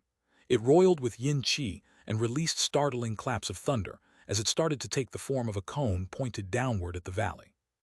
This was clearly the sign of a heavenly omen. Any cultivators living in the nearby seas were certain to be shocked. After all, this astonishing scene wasn't normally accompanied by a treasure, but by a human performing a heretical act that defied the heavens. Such a scene would arouse a great curiosity in anyone who saw it. Furthermore, who knew whether or not this would provoke a fearsome character. As Han Li inwardly considered this, his expression stirred while he gazed into the distance. 8 streaks of light were approaching the island from the southwest. In an instant, they had stopped 5 kilometers away from the island, revealing a group of male and female cultivators. They were led by an old gray-haired Foundation establishment cultivator, while the rest of them were youths that were only at the 8th layer of qi condensation at most. From their matching blue robes, they appeared to all be from the same sect. The old man in charge gazed at the heavenly omen with a doubtful expression as his expression fluctuated. A 20-year-old female cultivator saw that the old man that was gazing at the island in silence and couldn't help but quickly propose, "Martial Uncle Zhao, let's quickly see what's happening on the island. Maybe a treasure has emerged." The old man glanced at the woman and rebuked her. "Hui Ling, you are far too rash. Look at the signs. Even if a treasure emerged here, it would be devilish and cursed. Moreover, it is quite possible that an expert is either refining something or employing a devilish technique. If you were to rush in there and cause disturbance, you'd only be seeking death." The woman revealed a trace of dissatisfaction, but didn't dare to further speak. One of the older male disciples glanced at the black clouds above the small island and asked, "Martial uncle, what are we waiting around for?" "Be at ease. With such a large disturbance, it's all but certain for others to be around. Action will only be taken after the situation is fully understood. Remember, our grandson sect has only lasted until now due to the cautious discernment of its inner disciples. Never make any rash decisions. Even with such potentially gargantuan profits before us, we must also consider whether or not we can preserve our lives." The old man lectured the disciples behind him as he stared at the small island. The rest of the young disciples naturally agreed. Not long after the old man spoke, a green and a yellow streak of light approached the island from a different direction. They discovered the old man's party and stopped about 300 meters away from them. The light faded away to reveal a black-robed man that appeared about 40 years of age with a stiff face, and an elegant woman beside him that appeared to be in her late 20s. With a pleasant voice, the woman warmly asked the old man, "So it's the grandson sect's fellow Taoist Zhao. Do you know what is going on at the island? Why has a heavenly omen appeared?"